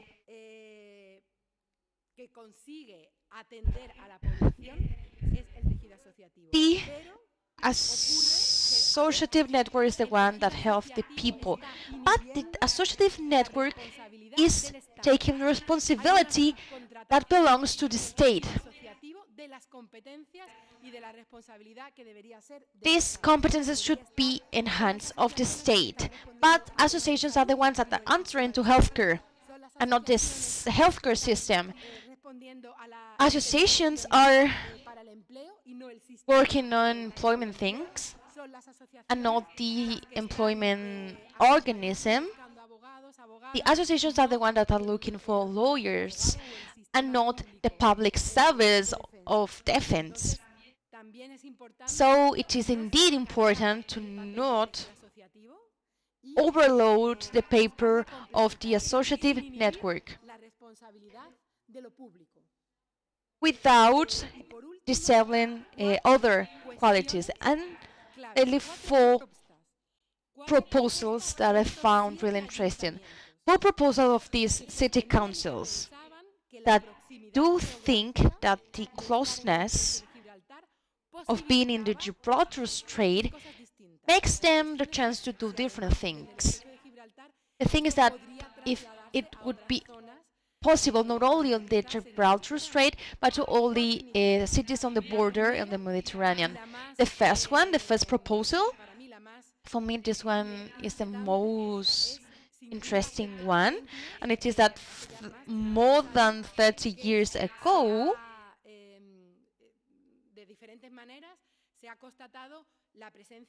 it's been seen the presence of Gibraltar Strait as a place of death due to the huge amount of people that have death there. The first dead body, the first corpse was seen the 1st of November of 1988. 30 years later, we have tried to raise awareness on this reality. There's of course a need to improve the matter of saving lives on the streets, of not just politicizing the service of life saviors, because both countries are signers of this sort, and it's necessary to improve that, ensure that anyone dies on the street. But taking into account that nowadays as people that die there, municipalities ask for all corpses to be identified. In order to achieve this, they wanted to do a hub to attend families in order to have all the bodies, both in the Moroccan and Spanish side, that are on the morgue of the cities, corpses that are buried on both cities, corpses that remain unidentified for years. So we want all the bodies to be identified. We want to reach from the municipalities to take to a state level to stop having death on the street. And if that's happen, we want all the corpses to be identified, because are the municipalities that are the ones that are giving space on cemeteries and are the ones that are burying people unidentified. And currently, nowadays, with all the identification mechanisms like DNA or something like those things, and municipalities on both sides of the strait in different cities like Bellune, Tarifa, this is something that is really and is currently happening. Another proposal is to generate a safety cross ways in the Gibraltar Strait, because due to the closeness, due to the dialogue, and it is possible to look for words to make pathways safety. Also the thing of trafficking. Try to integrate people that have been trafficked. In the Gibraltar Strait, we share due to geographic reasons. It is possible to implement these measures. Another proposal is to work with the children and teenagers on a transnational level, transnational dimension, in order to have a tissue that does not criminalize children, and that wherever children that came, we can localize its family and we can protect this person. And lastly, the city councils also share the possibility of fighting through a transnational point of view against racism and xenophobia, through toxic narrative of racism and xenophobia. For example, the city cinema festival of Tangier and Tarifa, that is both sides of the strait. It's given us chances to create a new narrative. That's all I wanted to say. Thank you very much. Thank you very much, Mercedes. I'm sure that what you have said is really enriching. We have been given many input, many information, so it would be interesting to have your feedback, to know your thoughts, to know your questions also. I'd like to add a logistic note here. Now we're going to move, and now we're going to visit the Alcazar at 9:30. The bus is going to wait us for here at 7:30. And now it's time to make questions. So, and please tell us who you are before speaking. Thank you very much, Francesca. Mohamed Gari, Regional Director in Rabat and focal point for migration in my institution. I have a comment about the data I used to elaborate these profiles. I want to congratulate the experts who have completed the profiles. Considering the limitation of the data used, I know I would like to underline the aspects for Morocco, and it is the same thing for Tunisia.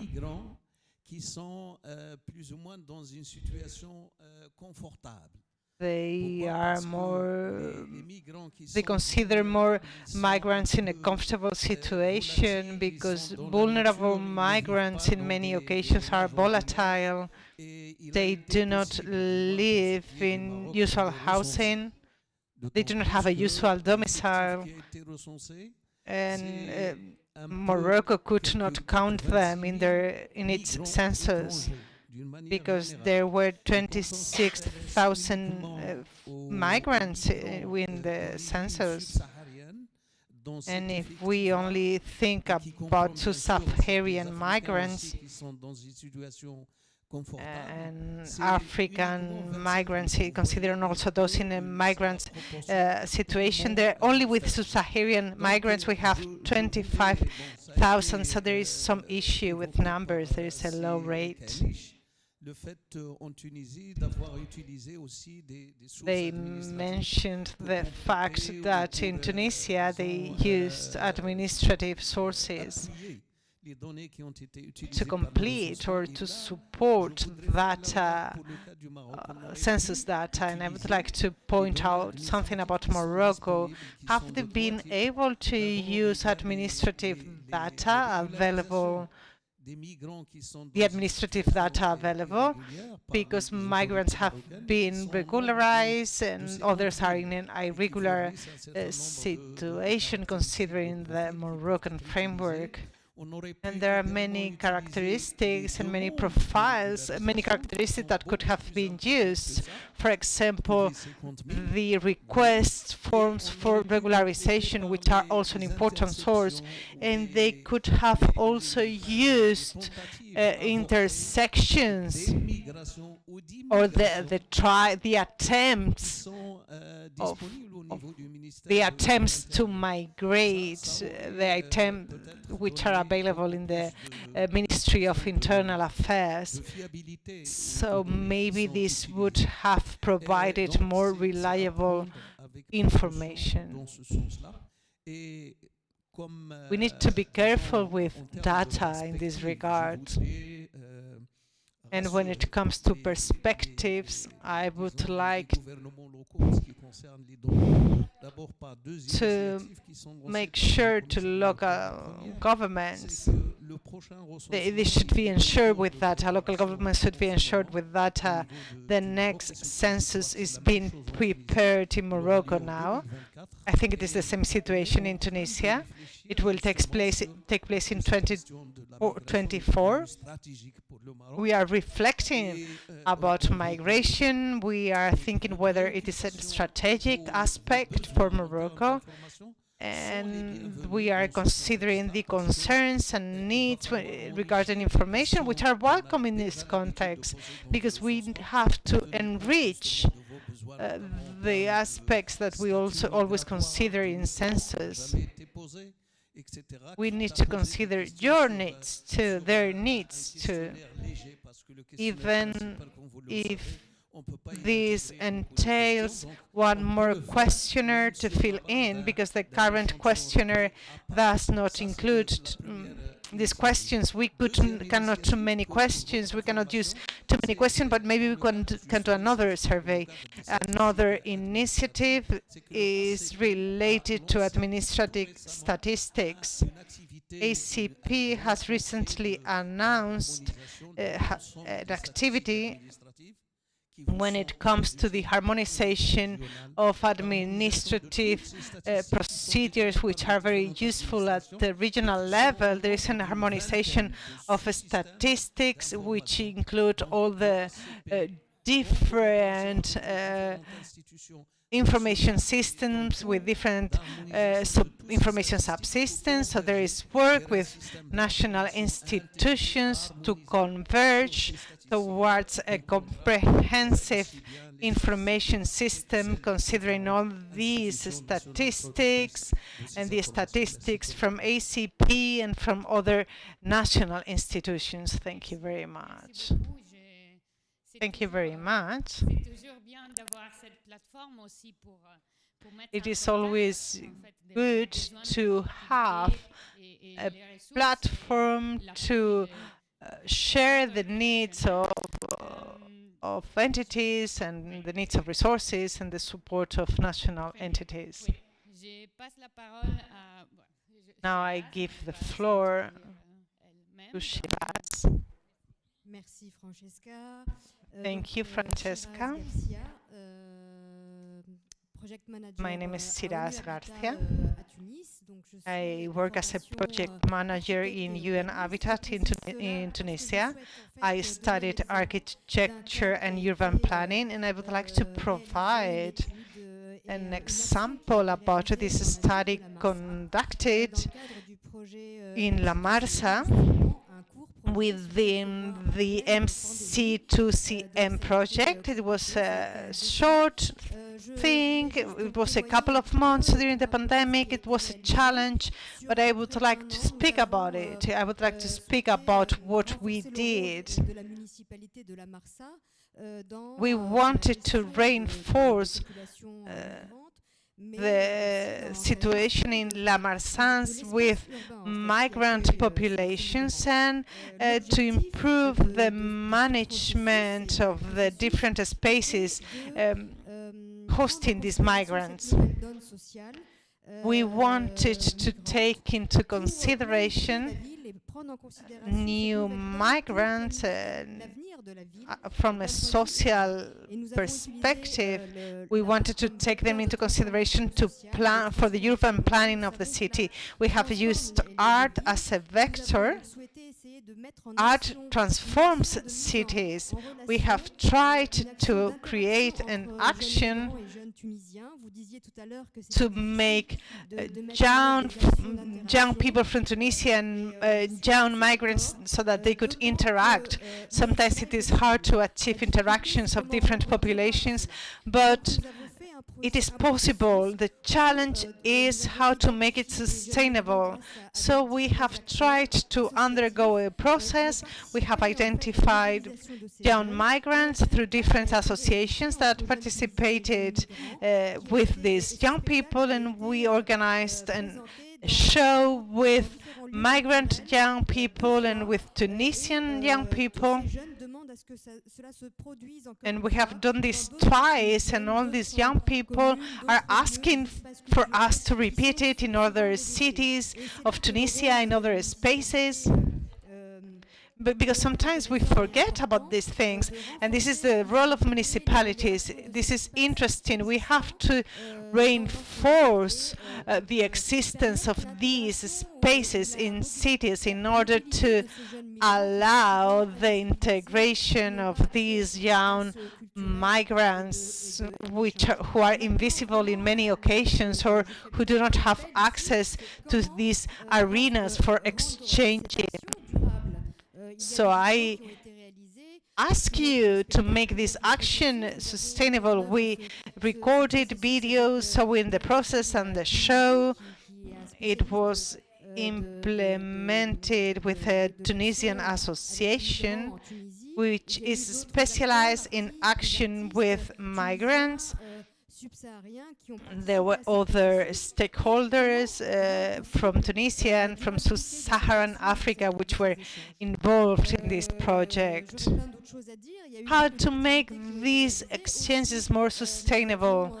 There are many things to be said. There are many activities that can be done. We have also worked with media, with local media, to transform their vision and their way they communicate migration-related aspects in order to transform the vision of these aspects. There are many more things that I would like to say, but there is not enough time. I just wanted to mention this activity conducted within the framework of MC2CM, and we would have to implement a second phase to continue with this action with young people. And I would also like to say that La Marsa is a city on the coast. It is in the suburbs of Tunis. It's one of the richest towns of Tunis. There is a lot of growth when it comes to buildings. There is a lot of informal housing growing. A lot of migrants are living there now, and we wanted to have this territory into consideration for the urban planning of this territory. Thank you very much. I also wanted to say that profiles want to provide a mapping with the needs and then to elaborate actions the mapping is targeted at creating actions. This is one of the actions based on the profile of Tunis and of the work that we have conducted. There's one more person. You are right, there is a person here who wants to speak. This is a very enriching discussion. We do not have time to speak about everything, but I would like to point out several aspects. There is a lot of knowledge and action here. We cannot do anything if we do not know the situation. We need to have knowledge about what we are speaking. Knowledge is the first goal of the global pact on migration. So I deem that our colleague Edileny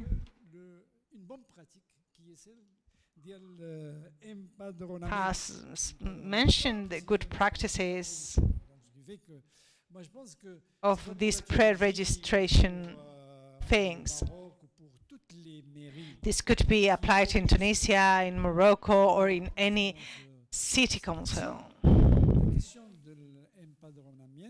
All local governments could work in this registering process. This is a good practice. But I was discussing this with a man. We could think of the Moroccan case. This is something we need to focus more. We need to consider all countries involved. Having a regional observatory is a good idea. Rachida mentioned it. She's now speaking with Mercedes. Having this regional observatory is good. It is a theme. This is a complete proposal. And it takes us to local experts. We have spoken about skills. I think we have many things at national level. There are many people involved in migration-related aspects. There are many students who could be educated by city councils. There are students, higher level students, who are very good in what they do. We could also use them. And I would also like to add about clandestine and irregular migration. Well, it is not clandestine because we see these people. It is not irregular. It is irregular because it is not irregular because it would not comply with the Human Rights Convention. I liked what a Turkish friend said in one of the conferences. He said that these are people to become regular. Now we know how things work in Spain. We need to have some brotherhood with industries because suddenly there is a need of labor, of people to work, and we regularize these people so that they can work.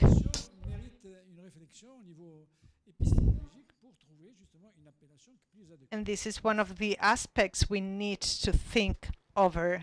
Thank you very much. Thank you very much. There's more for people that wants to speak. Or if you of the panelists want to answer or to refer to something, okay, we'll do it later. First, we'll make all the questions and then you'll have a chance to speak and finish the session. Thank you very much. Vous avez bien présenté les connaissances, You have presented the knowledge in an excellent way of the data banks, also the comprehension of the migration issue on territories. This is of great importance in order to create politics or migration strategies. However, the important thing is to translate this data, translate all this information.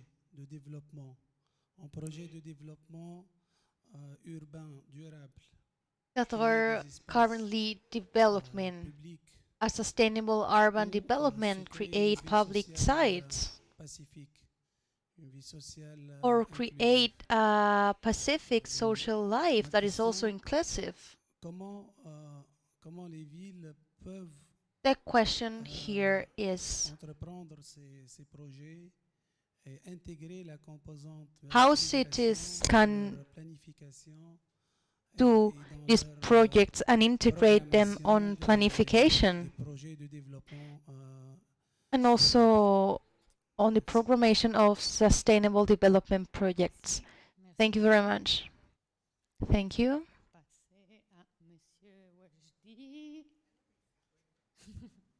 Por aquí el señor Wesky. Merci, shukran. Thank you very much. I have two thoughts to share after the interventions with her, and also like to answer to what it has been said. I'm a lawyer. I live in Sfax, and I'm in charge of the international cooperation.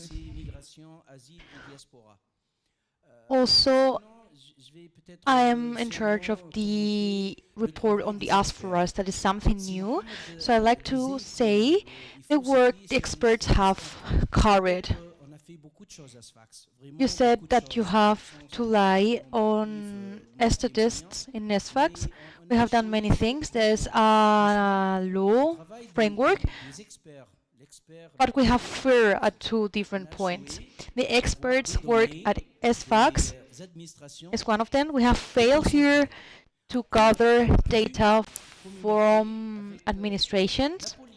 We haven't been able to communicate with police, for example. Even there was a statistics from 2014. These figures are not exact. We said that the migrant Sub-Saharan population are not more than 2,000, but with COVID we have noticed that there are 7,000. We have seen that the migrant population in fact is more than 20,000 of people. So how can we expect this data to be reliable, even more if we don't have a real diagnosis on migrations? I speak on regard, of course, of SFAX.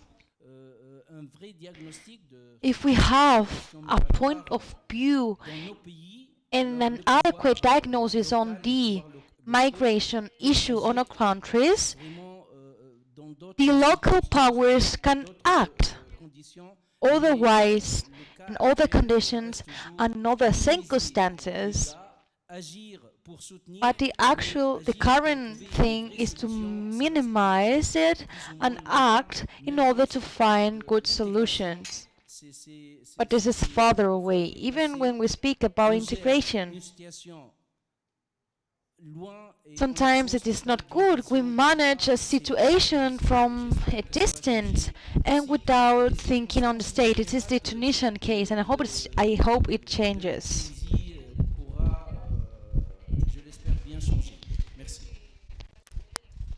I hope this change in the future. Thank you very much. And the almost last question. It's a comment. Good afternoon, everyone. I work in UN Habitat in Morocco, and I'd like to thank the panelists for their interventions. You have been able to resist to call to listen to you till the end. I'd like to answer to what Cher has said on sustainability. We have seen how it works at the legal level. It's similar in Tunis. I'd like to stop at local level, mainly on the change on equipment after a legislation period. I think that challenges. I think that the ones that are elected accept the challenges. We have different experiences for Oujda, Casablanca, but I'm sure that this experience varies from cities. The organic laws in Morocco are the same in every city, but the commitment of equipment and city councils vary from one city to another. And this shows the power of commitment of politicians. And just today we have spoken on capacities. We have spoken about capacities, and there's people that are trained, work there during a long period of time. We have to see who are the people that manage this migration issue. And Lady Rachida has said it, most of the projects or initiatives related to migration are supported by cooperation. So when a project is done, who ensures the follow-up? Even more if there's new teams in cities with new projects and with new priorities. We have to ensure this appropriation issue. And also human resources and politicians that manage this migration on municipalities level. And to sum up, with figures on the project of MC2CM, we have two projects, one of them in Casablanca. And not only the creation of migration profile, we also are going to create a unity of migration. And the second project is located in Rabat and is creating a follow-up system and gathering of migration data. We wanted to create an observatory on the city, but I think it was kind of ambitious. I think it's something easy to create, but it's difficult to make it work. The funding of this observatory was also matter to bear in mind. And I think that the persons that are here in this room, the ones that know the project, are aware of the issues that regards the collected data.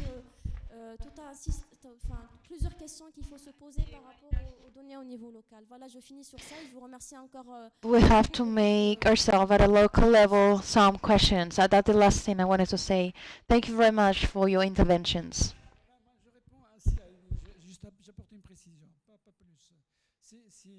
I just wanted to briefly say something.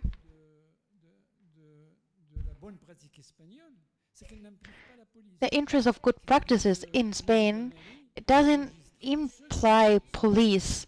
It means that at city council level, they register people that are in a regular situation. So the interest is that the migrant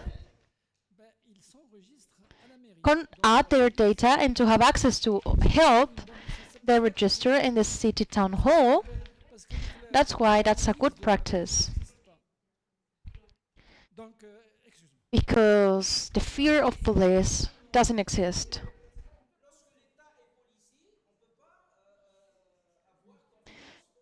I'm sorry, but I cannot interpret because I cannot listen to what they are saying. I think this is an important thing to reflect on.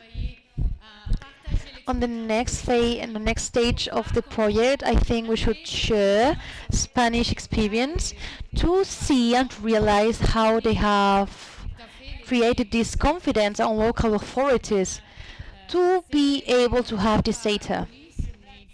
I know we don't give the data to police, but we do have to create this trust environment. And this is something really important. We should share this experience. And the entire process, not only the register process, but the entire process. Okay, last question here. Thank you very much. My name is Oujda Mori. I'm professor and researcher. I'm a member of NANMAN Morocco. I found your experiences real interesting, especially the one of the city of Seville. And regarding the question on the issue on inhabitants, on register, it's like we say these migrants that you are recognized at a local level but not at a national level.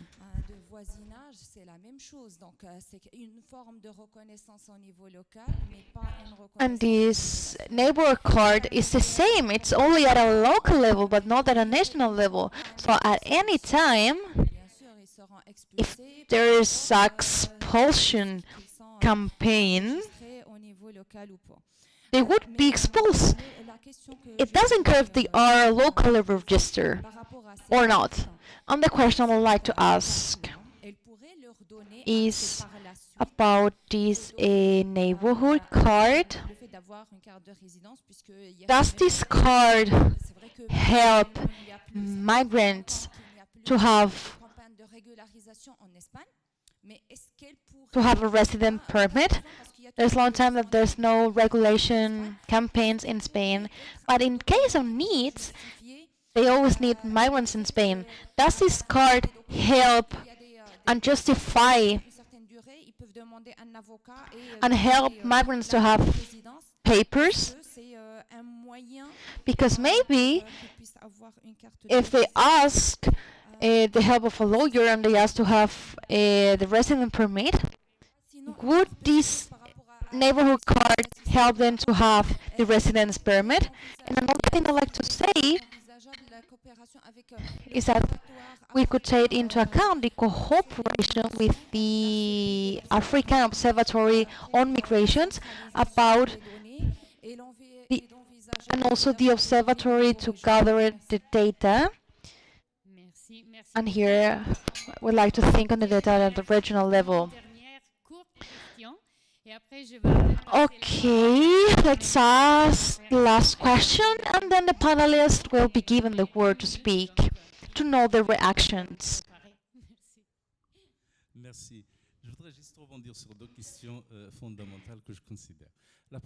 Thank you very much. I'd like to mention two things that I find essential, that they are regarding statistics on migrants. We need to take into account every migrant independently of their administrative situation.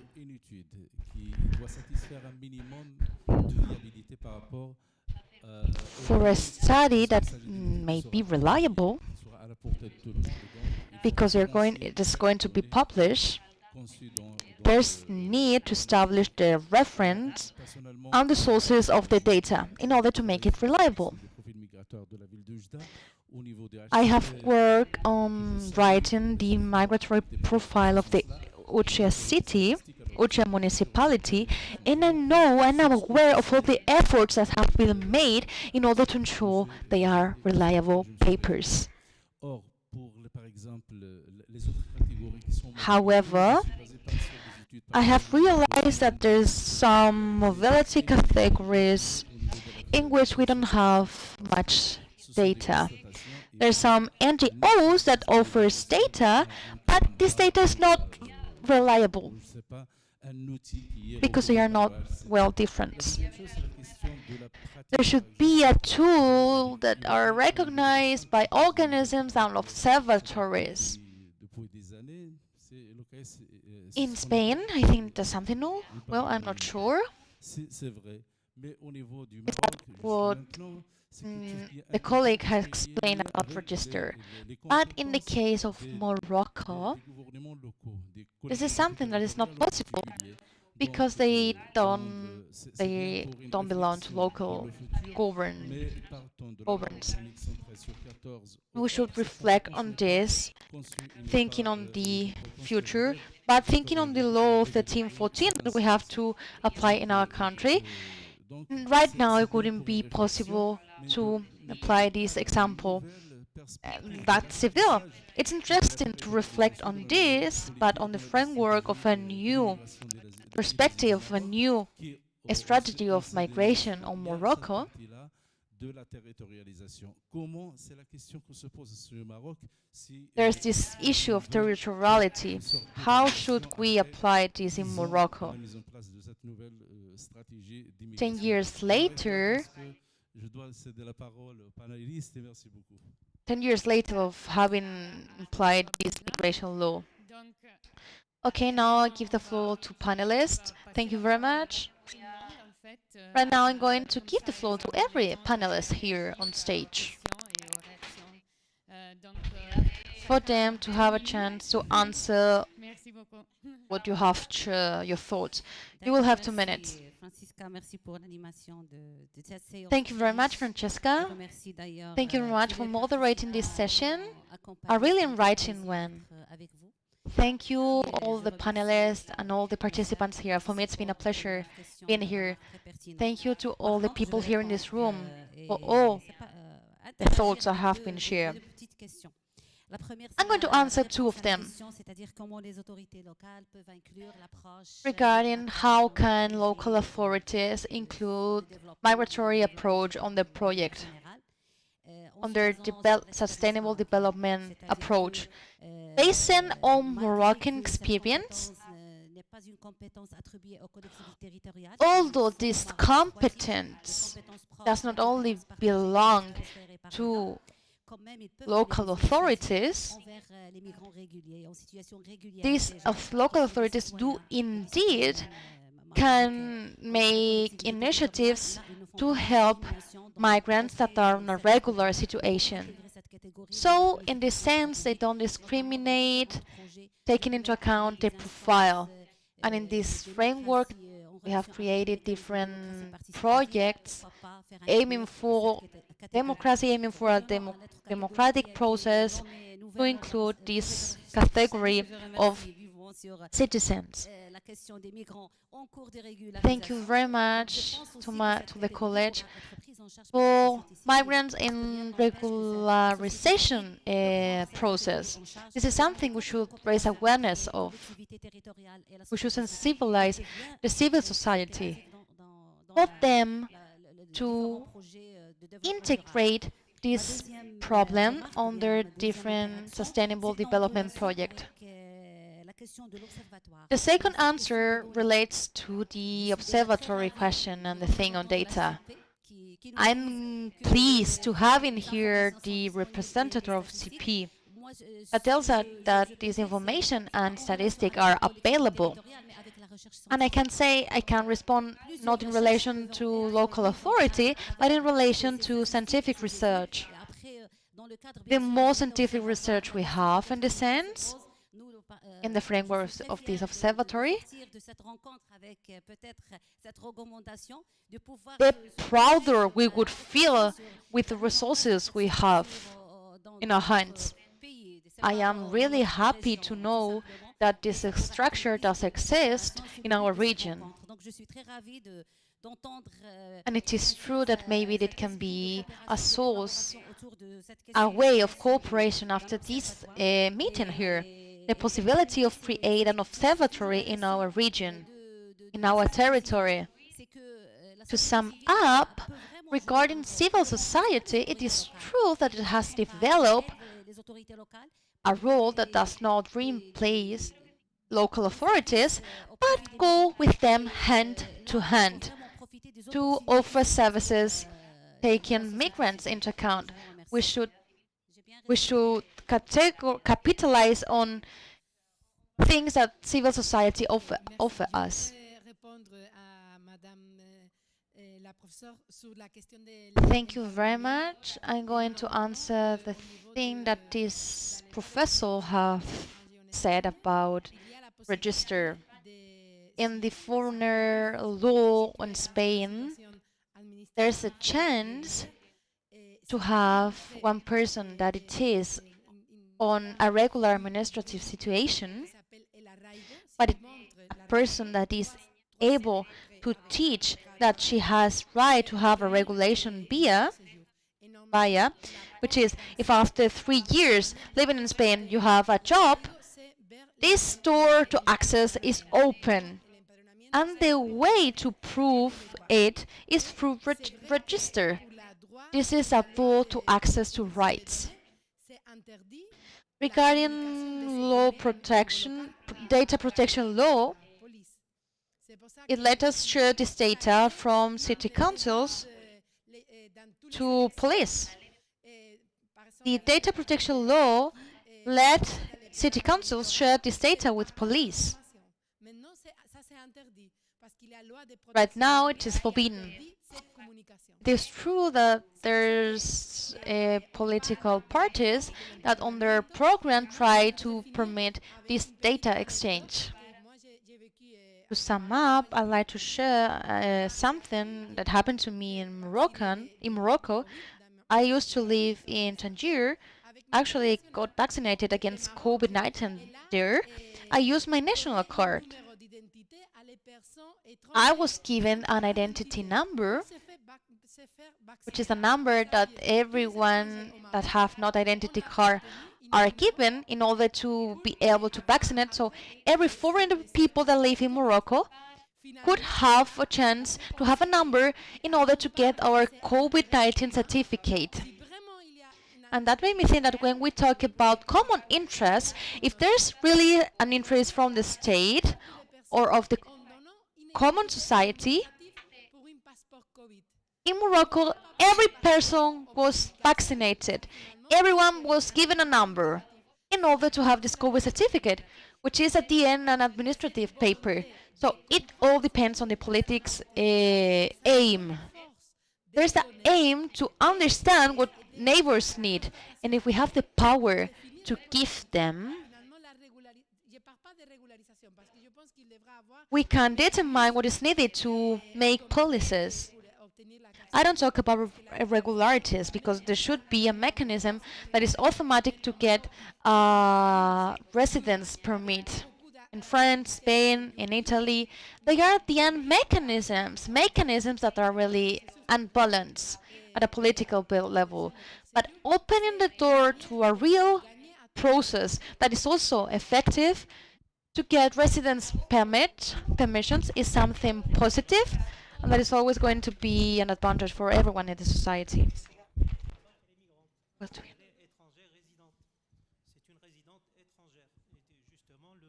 Here we have the chance of a Spanish migrant that went to live to Morocco. And it is true that at the end the word migrant, immigrant, and immigrant has a negative connotation. Well, we all at the end are migrants. We are all in a display, we are all on the move. Wherever we came from, we are migrants. But it's true that Moroccan people that came here to Spain are considered migrants. And imagine this forum happened to be celebrated in Morocco, and Europeans that would attend the forum would be considered foreigners. So maybe this is a thing to reflect on regarding terminology on migration. To answer the questions that have been asked regarding migrants that are not regularized,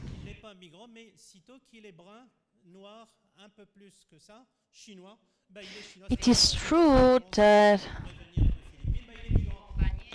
if we see European colleagues that came to our country, we are going to consider them more.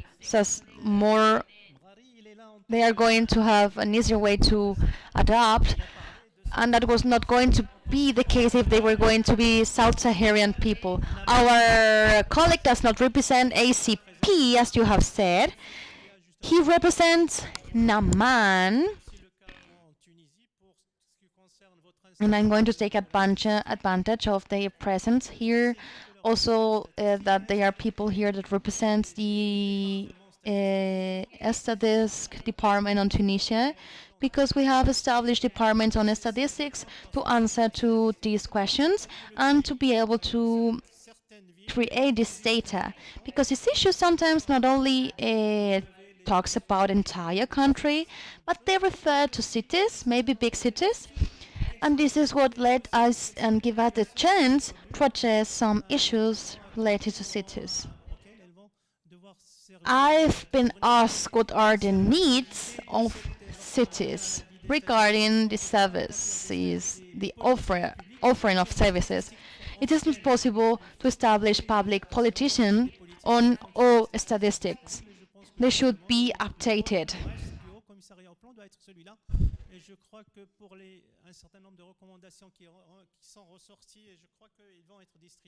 I think there are some recommendations that our colleagues from MC2CM are going to distribute. And here we demonstrate and we say that there's a need to exchange among countries the good practices. That's why we have created an academic and researchers network, because we are a continuity factor. Administrations change, representatives change, but we, researchers, prevail. That's why we guarantee this training on specific issues that can last maybe a few weeks, a month, couple months, a month, to focus on different aspects. And there's also another aspect that came from recommendations, and is the importance of international associations. When migrants came to Spain, they normally are here to remain. However, the situation in our country is different. We tend to be a transit country. The 90%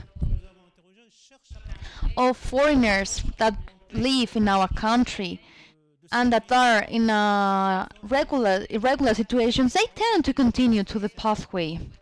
So in terms of services, this is something to bear in mind. The approach should be different. Thank you very much for the colleagues who have participated and have asked questions. I have noted down 3 key aspects regarding own competences.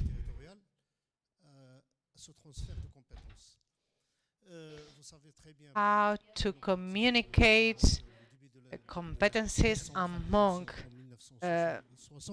people responsible at different levels. Since the 60s until now, we have been through some decentralization process.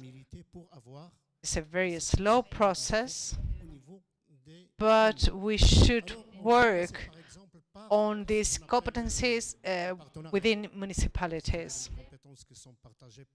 We are speaking about collaboration, about sharing competencies among different parties, but this is not always efficient. Because we need to ask ourselves whether parties are going to be committed and involved. Secondly, when it comes to changes in teams because of political reasons or changes in human resources, this happens with governments too, whenever there are election processes. But everything depends on the will of the president or on the will of the mayor. It depends on the political will, no matter which level we are speaking about. Finally, I would like to come back to ongoing training and to human resources. I think this is a good proposal. His proposal is good, but if you want to hire students, the context in Morocco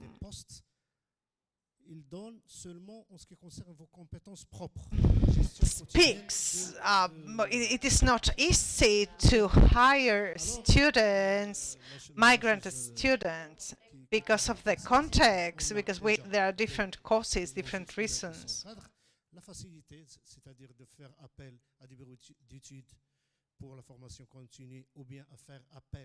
The easiest way is to continue training these migrants with vocational training and with university studies. Thank you. I'll try to be brief. Let me answer some questions.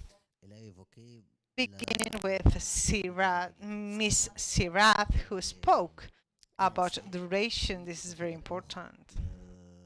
I completely agree with her. The action she described is essential, but these actions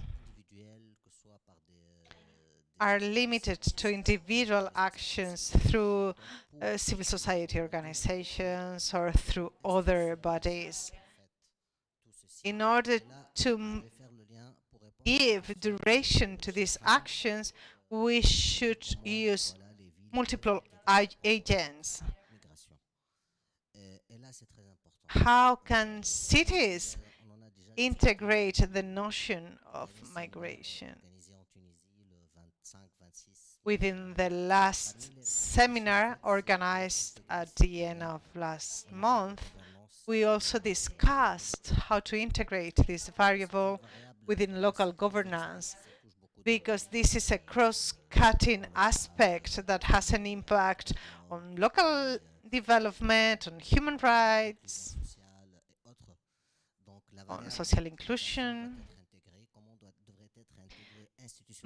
The variable of migration has to be included in institutions at different levels, at different structures, providing the necessary skills to local authorities, which may play a very important role towards migration.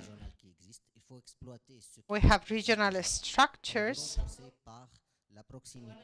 and we see the needs to use what we already have, and based on this we move to experience and knowledge of local aspects.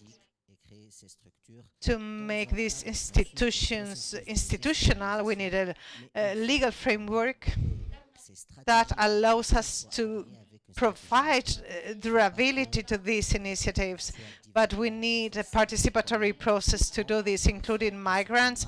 We need alignment at different levels in order to establish a framework for action, in order to have enough space to act.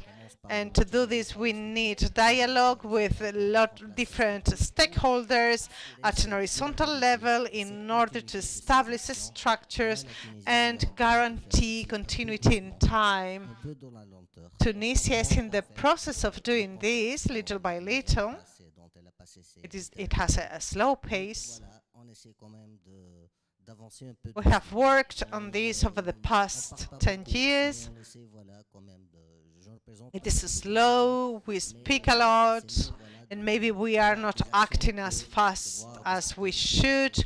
We negotiate with the government, but in many occasions it is difficult to put into practice what we see on the documents, what we read on the documents. I know really well the situations you have mentioned.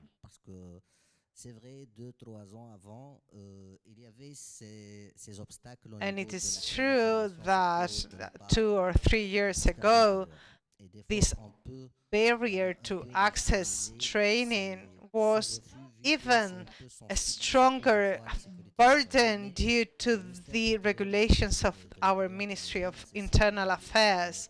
Our Ministry of Internal Affairs needs to evolve, to open, to consider other stakeholders, mainly when it comes to training. The National Observatory of Migration in my country is trying to centralize information about migration. It has already signed a collaboration agreement with the Ministry of Internal Affairs to share this system. This is good news. We are trying to build things in spite of the fact that in the past some experiences were not up to the standards expected by citizens. but we have all the measures which are relevant when it comes to the skills and competencies of municipalities mentioned by the representative for UN Habitat in Morocco. He spoke about the need to strengthen the skills of local stakeholders. You have spoken about Morocco, but in Tunisia we are also reinforcing these skills. There is no mic, the participant is not in a mic, we cannot interpret what she says. We are also suffering this situation in Tunisia. There is a lack of offer of these skills, specifically when it comes to the salary gap,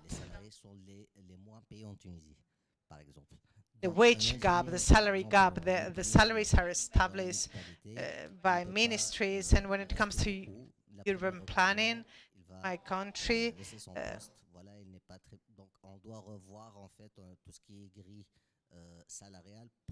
it is not a very appealing action for the young talents. So we need to improve these positions in order to guarantee durability, in order to guarantee motivation by the youth who can, by those young people who could implement these actions. Thank you very much. Thank you. I will try to be brief. As Mehdi Lahlou has said, researchers should be able to guarantee the durability of dialogue. In the context of Andalusia and the north of Africa, we can really establish a dialogue that goes beyond this session. In our visit to Alcázar, we can still speak about this. I'm going to answer to two questions. As our colleague has explained, there are two questions, two important questions.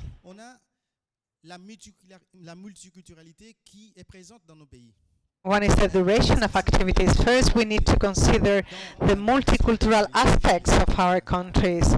What does it entail within the duration of these initiatives in our day-to-day basis? There is an interaction between migrants. Is there an interaction between migrants and society?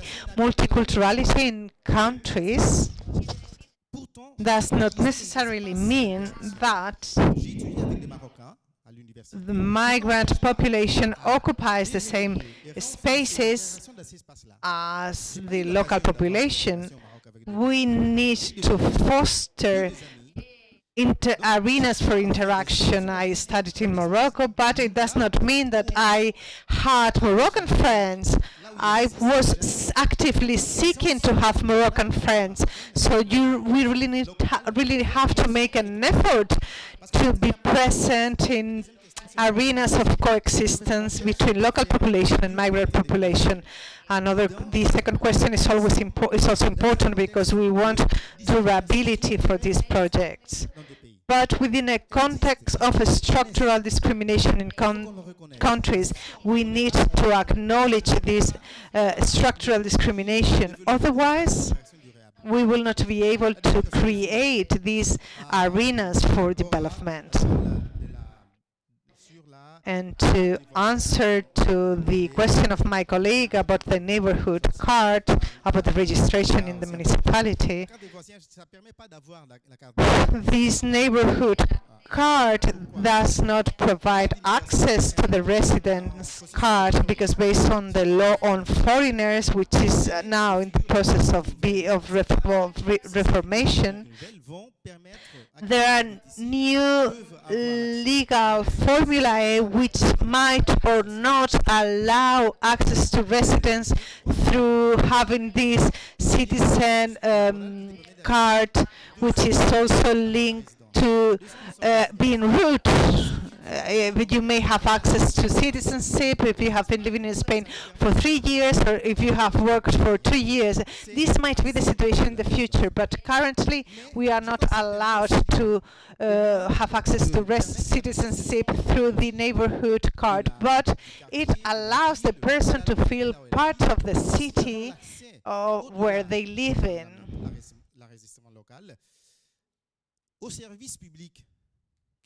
And to have also access to public services, to local public services. It is a way to have a dialogue between local governments and national governments. Currently, we are trying that the national government acknowledges this neighborhood card at the national level for residence purposes. Thank you very much. Thank you, everybody, for staying with us. Thanks to the panelists, to the experts, and to the interpreters. Let me remind you that the bus is leaving in half an hour, maybe a bit earlier. Let me remind you that you should leave the headphones, the headset on the table, or you should provide it to the hostesses outside. Please do not take them with you. Thank you.